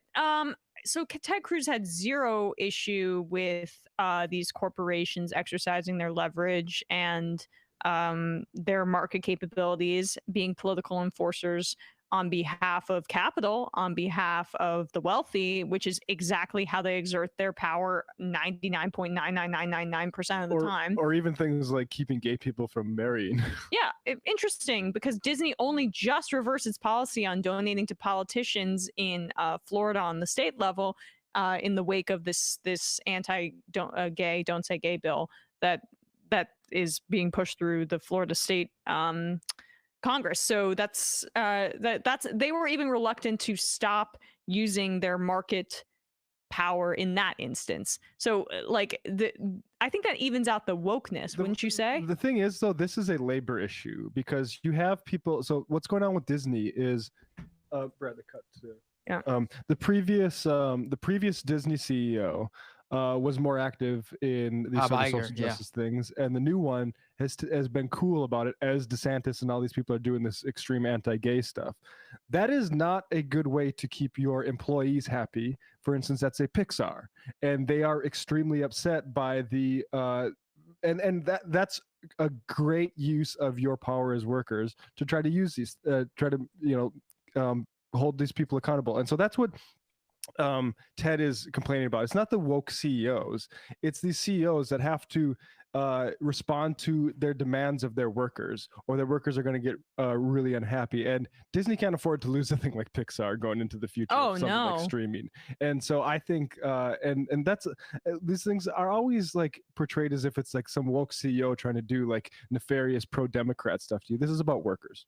And he's also stealing from, just really quick, he's stealing from Tucker Carlson, who is deliberately and I think very maliciously trying to conflate elites and where power actually is, which is with capital, and to make profit for the wealthiest people in this country, and conflating that with cultural hegemony or the right thing to do, or acceptance of people. So this is downstream from that kind of that distortion.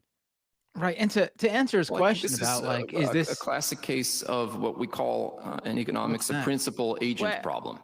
The shareholders are the principals, and they hire the managers. Sorry, we I'm Matt, sorry. That's all right. I was just gonna on say the wrong channel, so I couldn't hear you, Binder. My bad. no problem. I was gonna say, oh my God, I forgot what I was gonna say. Oh yeah, I was gonna say, but to answer, with all that said, to answer Ted Cruz's question though, yes, I mean, that's why they do it. If it wasn't in the interests of their money-making abilities and thus shareholder interest, then they would not be doing these things. They make the calculation that, hey, we could donate to these politicians and no one will care. And then when people start to care, then they have to adjust that calculation and go, oh, this is going to hurt our business. We have to start caring, or vice versa if it works the other way around. But yes, it is always in the interest of profit. They don't actually all of a sudden wake up in the morning and say, oh, Disney's going to go under because I got to stand up for LGBT rights. No, of course not. I mean, it's illegal in this country not to deliver for your shareholders. Like Dodge v. Ford Motor Company basically enshrines that in law. But keep going, Brandon. No, I was like, this is the funny part about like this kind of critique, and it's something that like when you're talking about Disney or right wingers complaining about like Trump being kicked off Twitter, it's like, this is the only time they complain about capitalism, and when it's sort of gesturing towards inclusivity of groups that are traditionally like not included, and then it just becomes a type of mental gymnastics they have to do to try to like basically rephrase some kind of tyranny of the majority argument, from like the founding of our country, in the sense that like what they're really complaining about is that now they're afraid that companies like Disney, companies like Twitter have to account for like the feelings and sentiments of their customers, which now include LGBTQ people, Black people, women, any number of people who have been traditionally like left out of markets and left out of those conversations. And that just inherently means that they're like the value system that they represent is less emphasized, and sometimes just in direct opposition with it, and trying to carve out some kind of special capitalism that always is in favor of maintaining white supremacy. They're in favor of that, but they just can't make it like known publicly that that's what they're arguing for. Exactly. Let's play a little bit more, and I just want to clarify that this is from a meeting on the Joint Economic Committee, and the witnesses who Cruz is speaking to is a Hoover Institute fellow. Right, the COVID deniers. Yeah. A partisan political agenda. It's not partisan. Well, I think here. this is a classic case of what we call in economics a principal agent problem. The shareholders are the principals, and they hire the managers, CEOs, as their agents to act on their behalf. This is no different in a startup or a private company. People on the committee have business experience starting their own businesses. If you hire a manager, that manager is your agent and working on your behalf. And so when you have a situation where the manager, the CEO, the executive, who does not own the company, who is an agent of the owners of the company, is taking actions to impose their own political agenda, then again, the idea that this is the CEOs and not they're responding to the demands of their workers who are upset that they're sitting on the sidelines as fascists attack gay people is a huge dot. It's a huge tell that this is where the Hoover guy goes.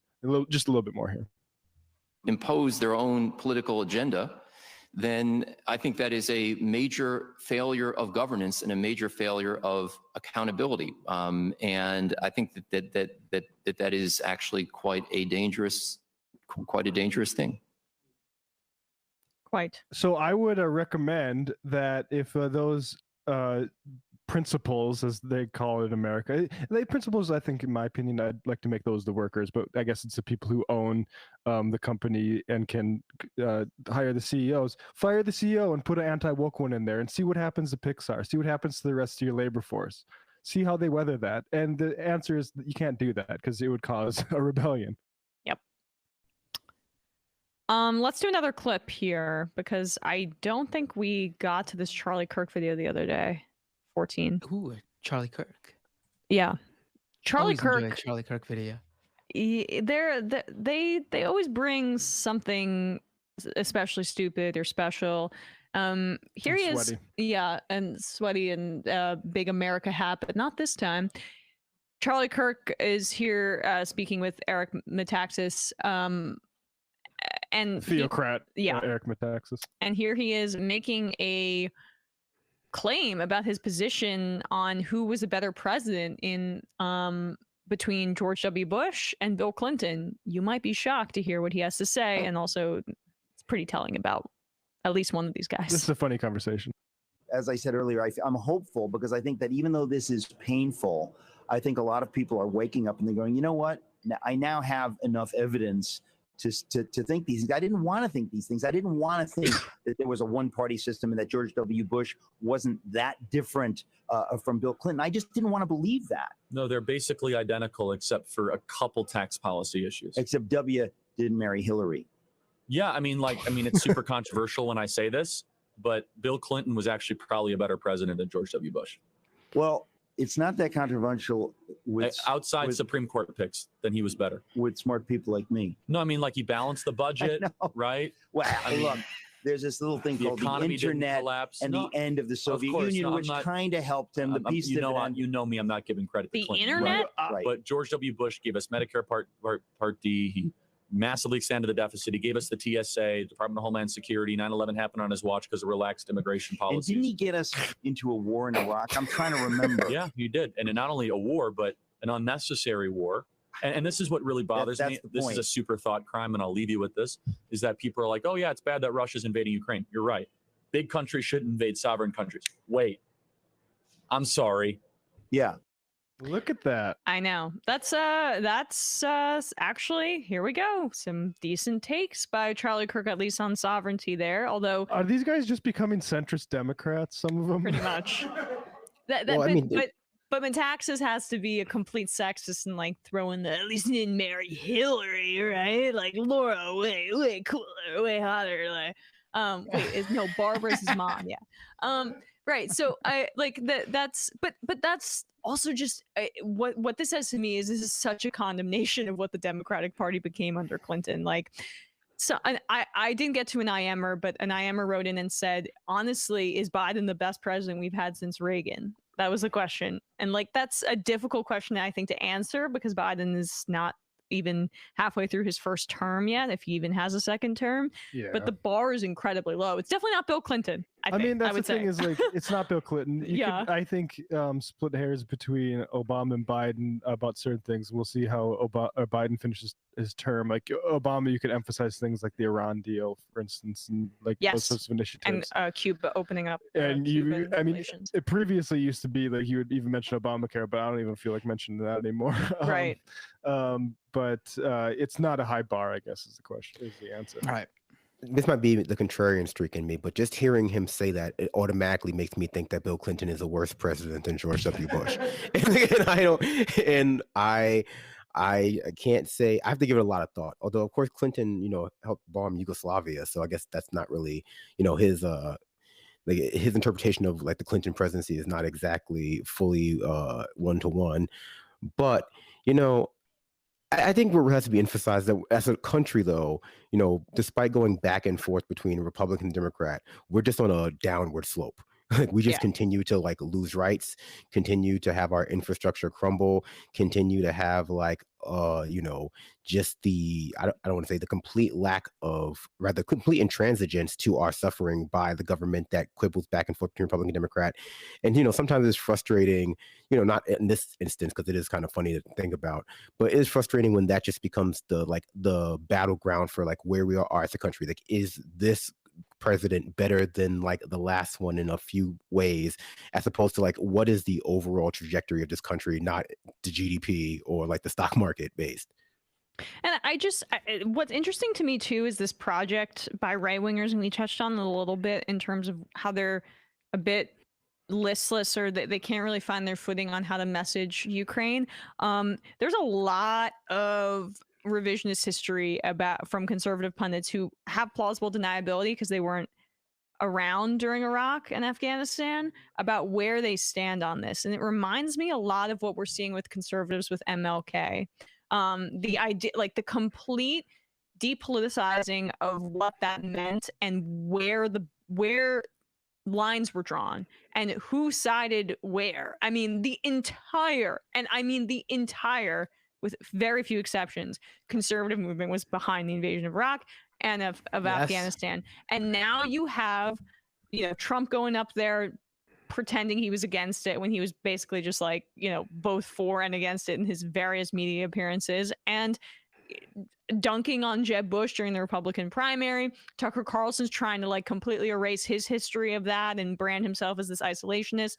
Charlie Kirk now saying this about Iraq being a disaster. That this is not where Charlie Kirk would be if that was today. And so I just think that's important to point out, because they are really blurring things, and it's purposeful in my opinion. Right, but you also have to recall like too why they feel this way now is because now over a decade plus later we can just, it's undeniable that the invasion of Iraq, for example, it was a major failure, and this is where they care for America. Like they don't have any qualms about the lives lost in Iraq or Afghanistan or anywhere else the U.S. has intervened or invaded or occupied.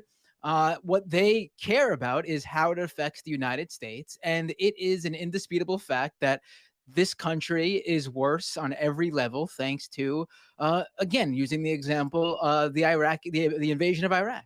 I mean, they just, so instead of, though, of course, reversing and saying, man, we really screwed that up, they just come out and pretend like, oh, it's never going to be good for America. So, that's why we're against it. We knew it was going to be bad for America.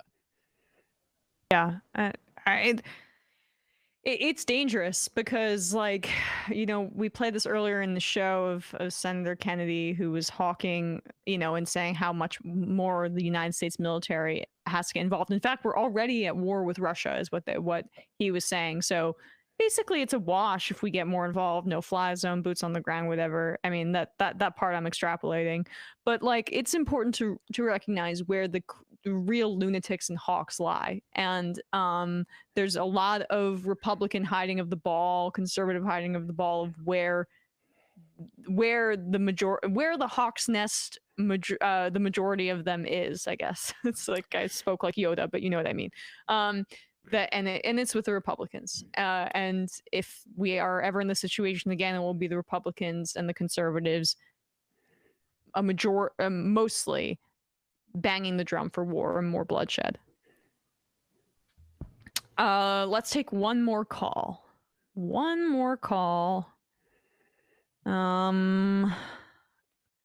Calling from a 609 area code. Who's this? Where are you calling from? Hey, this is Ben in Vermont. Ben in Vermont. How are you, Ben? I'm good, thanks. I don't really have a lot to say, but I just wanted to point out, in light of all these kind of crazy anti-abortion laws in like Tennessee and Idaho and Missouri that are being proposed or passing, Vermont is actually poised to become this November the first state to pass a constitutional amendment to guarantee sexual and reproductive rights to all its citizens. So we're a tiny state, but we're doing the best we can, and not all hope is not lost on this front, I think. And also, I wanted to say, Binder, I love Scam Economy. So. Oh, thank you. Oh, that's awesome. That. Thank you, Ben. All right, that will not be the final call because that was under 30 seconds. We can't end up with a compliment from Matt. I thought that's what you were going to say. Like, what? Perfect time to end the show.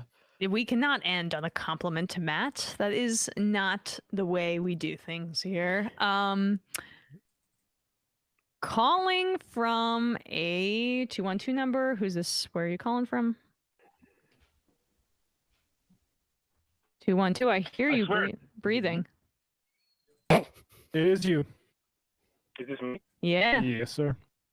Oh, that's weird. My number is a 219 number. It's coming up as a 212. I misread it. I apologize. Wow. Emma messing everybody up because she's so flabbergasted by that compliment to me. Well, hi. My name is Sam. I'm from Northwest Indiana, which is 219, not 212. Yes. I called like 6 months ago and I spoke with Sam, and I think it was a good conversation. He just kind of like, at the end kind of just hung up. the reason I call is because I would consider myself a leftist. Okay. Not necessarily what the title of the video said that was flipped. It said that I was a libertarian. I'm not, and I have a huge critique on capitalism. So I'm not, a capitalist, but I am on the side of individual freedom. And you guys have mentioned a few times that our civil liberties are under attack in many ways, and I do think that us on the left should side on the side of individual freedoms, and that's the reason that I can't convince myself to think that we should be pro-regulation of guns or anti-Second Amendment. Maybe you guys have a better way of explaining that to me, but that's my point of view. I mean, just real quick. I would just say real quick, like I think like I think there is a small individual liberty right that I wouldn't mind seeing, like for rights to like a pistol or like a type of rifle or shotgun or something like that. I absolutely think, and this is where I'm more of a commie, that the state has the full right to tell businesses that you can't make these implements of like mass death. I think that is. I don't care about and the that's not individual right to that individual sort of stuff. That's not even individual rights too. Like that's just state regulation of dangerous weaponry. And but I'm with you that I've like changed my opinion a bit on that, and I think individuals should have the right to own a gun, especially if they pass checks and stuff like that. Yeah, like I don't like that there's even frankly like capitalists in charge of the arms industries. I think that stuff should be changed, and maybe you can be after you go through a hunter and firearm safety course administered by the state, have access to those sorts of weapons. I think that would be my compromise. Caller, do you think that those checks and those safety protocols, do you think those infringe on individual freedoms? So I do think that they are unconstitutional, and I've heard many arguments on why the Constitution should be thrown away, and I wouldn't maybe I would agree with a lot of the reasons why, but I think that we should center those arguments on an individual's freedoms, and because censor I think that once center, I mean not censor, center. Oh, okay. Center, he said. Yeah, yeah, so center. Yeah. So that's why I think that it is a little bit, or not a little bit, it is unconstitutional.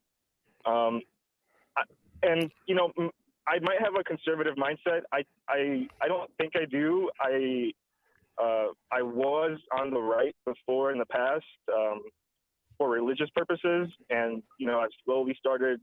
I wouldn't even say slowly at this point, since I've been listening to your show for maybe even up to like 4 years at this point. I've converted, fully, and I speak up to my family on why they should be more on the left. And, to me, I see a lot of hypocrisy on the right, and on the libertarian side, and really on the like neo-lib centrist side.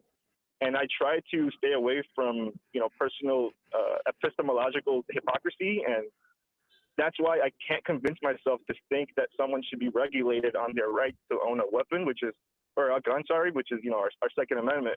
And maybe there's, but there are always regulations on rights, like, again, even the First Amendment, technically. I mean, you can't put people in danger by saying everyone needs to go to this address right now and name that exact person. You can't really do that. Absolutely. Yeah. Absolutely. But I think those regulations are more on the act, if that's a way to explain it. Like you can't say, you can't actively say and be serious about there's a fire in here or there's an active shooter and lie about that, or say, okay, caller, Sam, can you convincingly at an airport? Yeah, go ahead. Sorry. So do you think you can buy a grenade launcher? I think it should be okay to own. Yeah. No. Well, I mean, we disagree on that, but yeah. But the Second Amendment, which it seems like your conversation, you're completely basing yourself on the Second Amendment, and I mean, obviously, because that's the problem I wanted to zero in on. But it says right in the Second Amendment, the word, like, it says well regulated. It literally says that it says well regulated militia, and that's where I'll disagree. But But who cares about the Constitution? Yeah, that's the bigger point. Who cares about if it wasn't the Second Amendment? Would that change the way you feel about it, or is that just kind of something to lay it on? It really? Well, I mean, no, it would. It would, because I do think that our the Bill of Rights gives us the right, to protect ourselves against tyrannical government, and that's why I think the First Amendment. I believe fully in freedom of speech. But I believe once you say the wrong thing, then you're committing a crime. And it's the same thing with guns. Once you commit a crime, or once you, violate someone else's freedoms with violence, then you've committed the crime. Then you're at violation. Right, then but you can't have your gun. It is the taken away. job. It is not before. It's kind of like the minority. Is that what I think that's the movie, right? The Minority Report, where they try to identify who's going to commit a crime before. But you could say the same thing. But you could say the same. You could say the same thing for speech. Take my example. Where I said you can't give an exact address and name somebody for a mob to kill. I mean, they didn't commit any no crime is really committed. No life is lost until that mob actually goes to that address and kills the person. Yet you agree that that type of speech is wrong, even if nothing ends up happening at that address to that person. Well, if I can just jump in for a second. The act of that is what I see wrong, and I'm happy to hear these arguments, and I'll go back and I'll listen to it, some more, because I'm willing to be convinced. Otherwise, every time I try to come up with an argument on why guns should be regulated, I always feel like I'm being a hypocrite with my ideology that I carry in other aspects. But I will, Matt. That's a good point, and I'll go back and listen to it, and maybe change my mind some more. But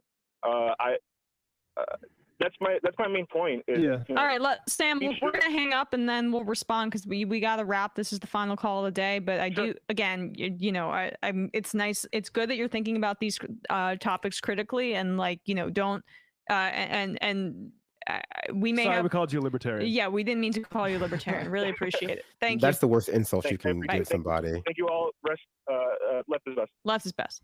Yeah, I mean, look, I think the government has to balance the prevention of violence with rights, and I err more on the side of prevention of violence in terms of something like owning a grenade launcher or a tank is not necessary for a human being, and it also indicates a propensity to then act on that violence. But that's different than a baseline right, which I'm understanding of the caller's inclination towards. Well, I would say I think I could be in favor of grenade launchers being legal if they were the only guns that were legal, if that was the only kind of gun you could get. But to the caller's larger point or larger premise, I don't know. I feel like the framing of individual rights is very loaded, and it's the way we talk about things like this, when in reality, there are collective rights, there are individual rights. There is a sort of, there has to be a sort of balance between those two, and we find ourselves constantly giving lip service to this idea of the most important rights are the individual rights, which in the American political sphere are interpreted as the caller might not be a capitalist, but the way we interpret individual rights in this country is very steeped in capitalist neoliberal understanding of rights, in the sense that your individual rights are calculated by whether or not they trump someone else's individual rights. We don't talk about COVID-19 really. We should, and some people do, I should say, public health people do, about the public good and the collective and society, and what it takes to have a healthy public body, generally speaking. We talk about it, whether someone's right to wear a mask, or rather whether someone's right to expect you to wear a mask so that you don't increase the likelihood that they will get sick overrides your right to not wear a mask because you find it uncomfortable. I can understand how in a debate class kind of let's talk about the Constitution way, that sounds like a really big meaningful conversation, but I think it really shows that we are in a holding pattern that prevents any kind of public dynamism when it comes to these kinds of things, because we're just always going to find ourselves talking about it from the framework of okay, not what it takes to have a healthy society, but instead what it takes to ensure that people are finding kind of cohabitation and but it's essentially framed as a thinly veiled antagonistic relationship with one another, and when it comes to their rights. And so I think that framing it as like, does my right to have a gun, does my right to own a gun supersede other people's right to think that having a gun makes me more likely to do a school shooting or with the school shootings that's happening, et cetera, et cetera. All those things I think are, questions that we have. But if the reality is like, why does everyone in this country need a fucking gun? Why does everyone in this country need to have like an AR-15 is a deeper social question about what it means than like to live in a country where everyone feels like they are at war with one another for resources, for rights, for et cetera.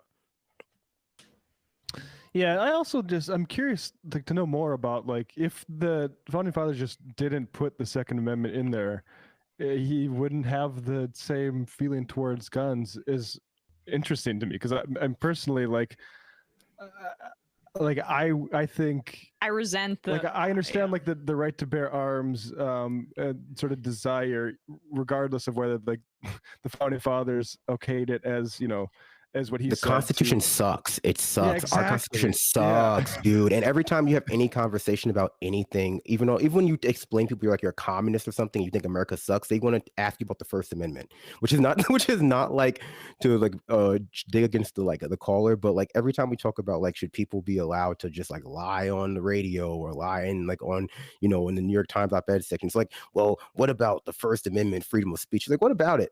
Our country is dying. Please help. Please help. I will say the First Amendment does, in terms of from a journalistic point of view, a lot of good journalism that's been done here would have been under attack in like the UK because they don't have that type of, from lawsuits and stuff like that. So that is one area where I'll say it's good, but I agree with you with everything else. There are individual components. I agree. I am resentful of the mythologizing of it, and because I don't think that those motives were just to guard against a tyrannical government, shall we say? Because I think the tyrannical government was the one represented by the slave owners who wrote the fucking thing itself, right? Like 99%. I feel like 51% of what the Constitution does nowadays is just reference material for people for why we can't have better things now that we've moved past that point. And the other 40%, or rather 49%, is people explaining why it's okay that our founding fathers were like slave owners and rapists because they wrote it. And that's the only real like purpose it serves for like most people online and like arguments. Also, sentence structure-wise, Second Amendment, I'm looking at it right now, very badly written. Very badly written. Let Nicolas Cage let Nicolas Cage steal in real life. Yeah. Yes, let's start that movement. All right, we're gonna read 10 more IMs and then we are going to get out of here. Philosopher, it's not intellectual consistency to put everything in one group and treat it all the same. Yeah. Nug Wrangler, can I just say that Brandon is based? Yes, you can. Sam Soft Caller, excellent point by Brandon. Yeah, that was in the last few minutes, so this had to do with your gun points.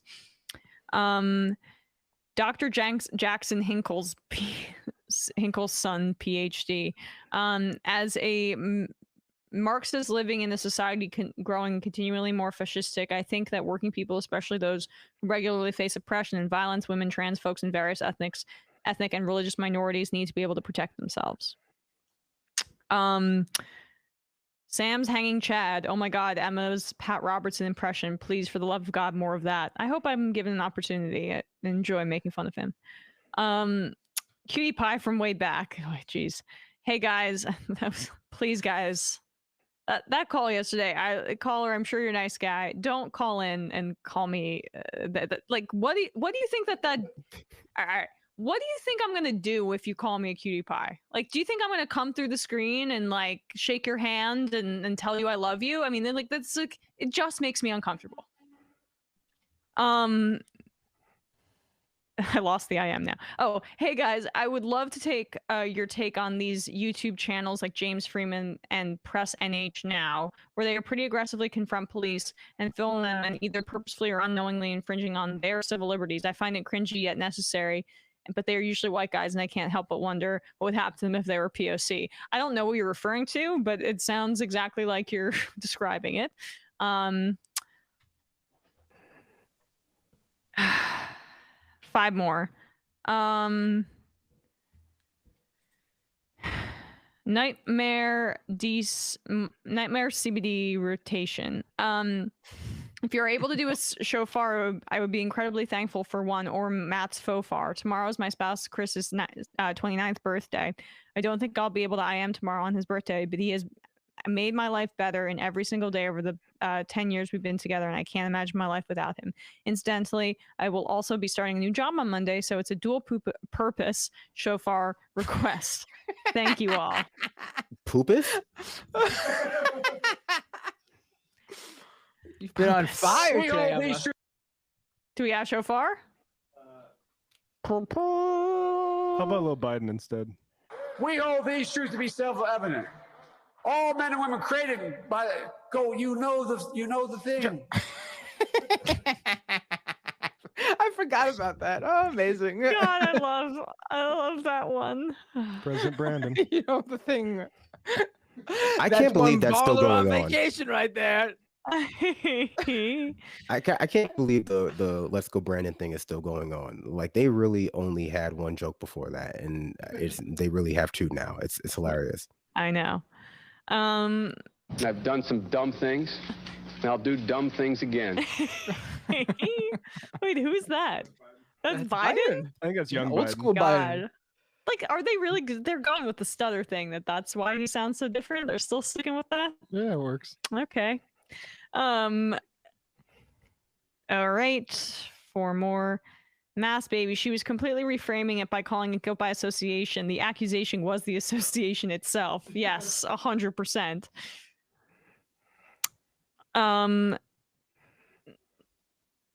Bourbon socialist. My 2 cents on the gun control issue. I feel like a lot of proposed liberal gun control will always come down harder on poorer and marginalized people. Yep. Or it is just not effective in practice. I think gun control should be focused on keeping guns away from people who have been convinced of domestic violence, stalking, etc., and also focus on safety measures such as trigger guards or safes. I mean, it's insane to let businesses just pump out weapons and then criminalize people for buying them.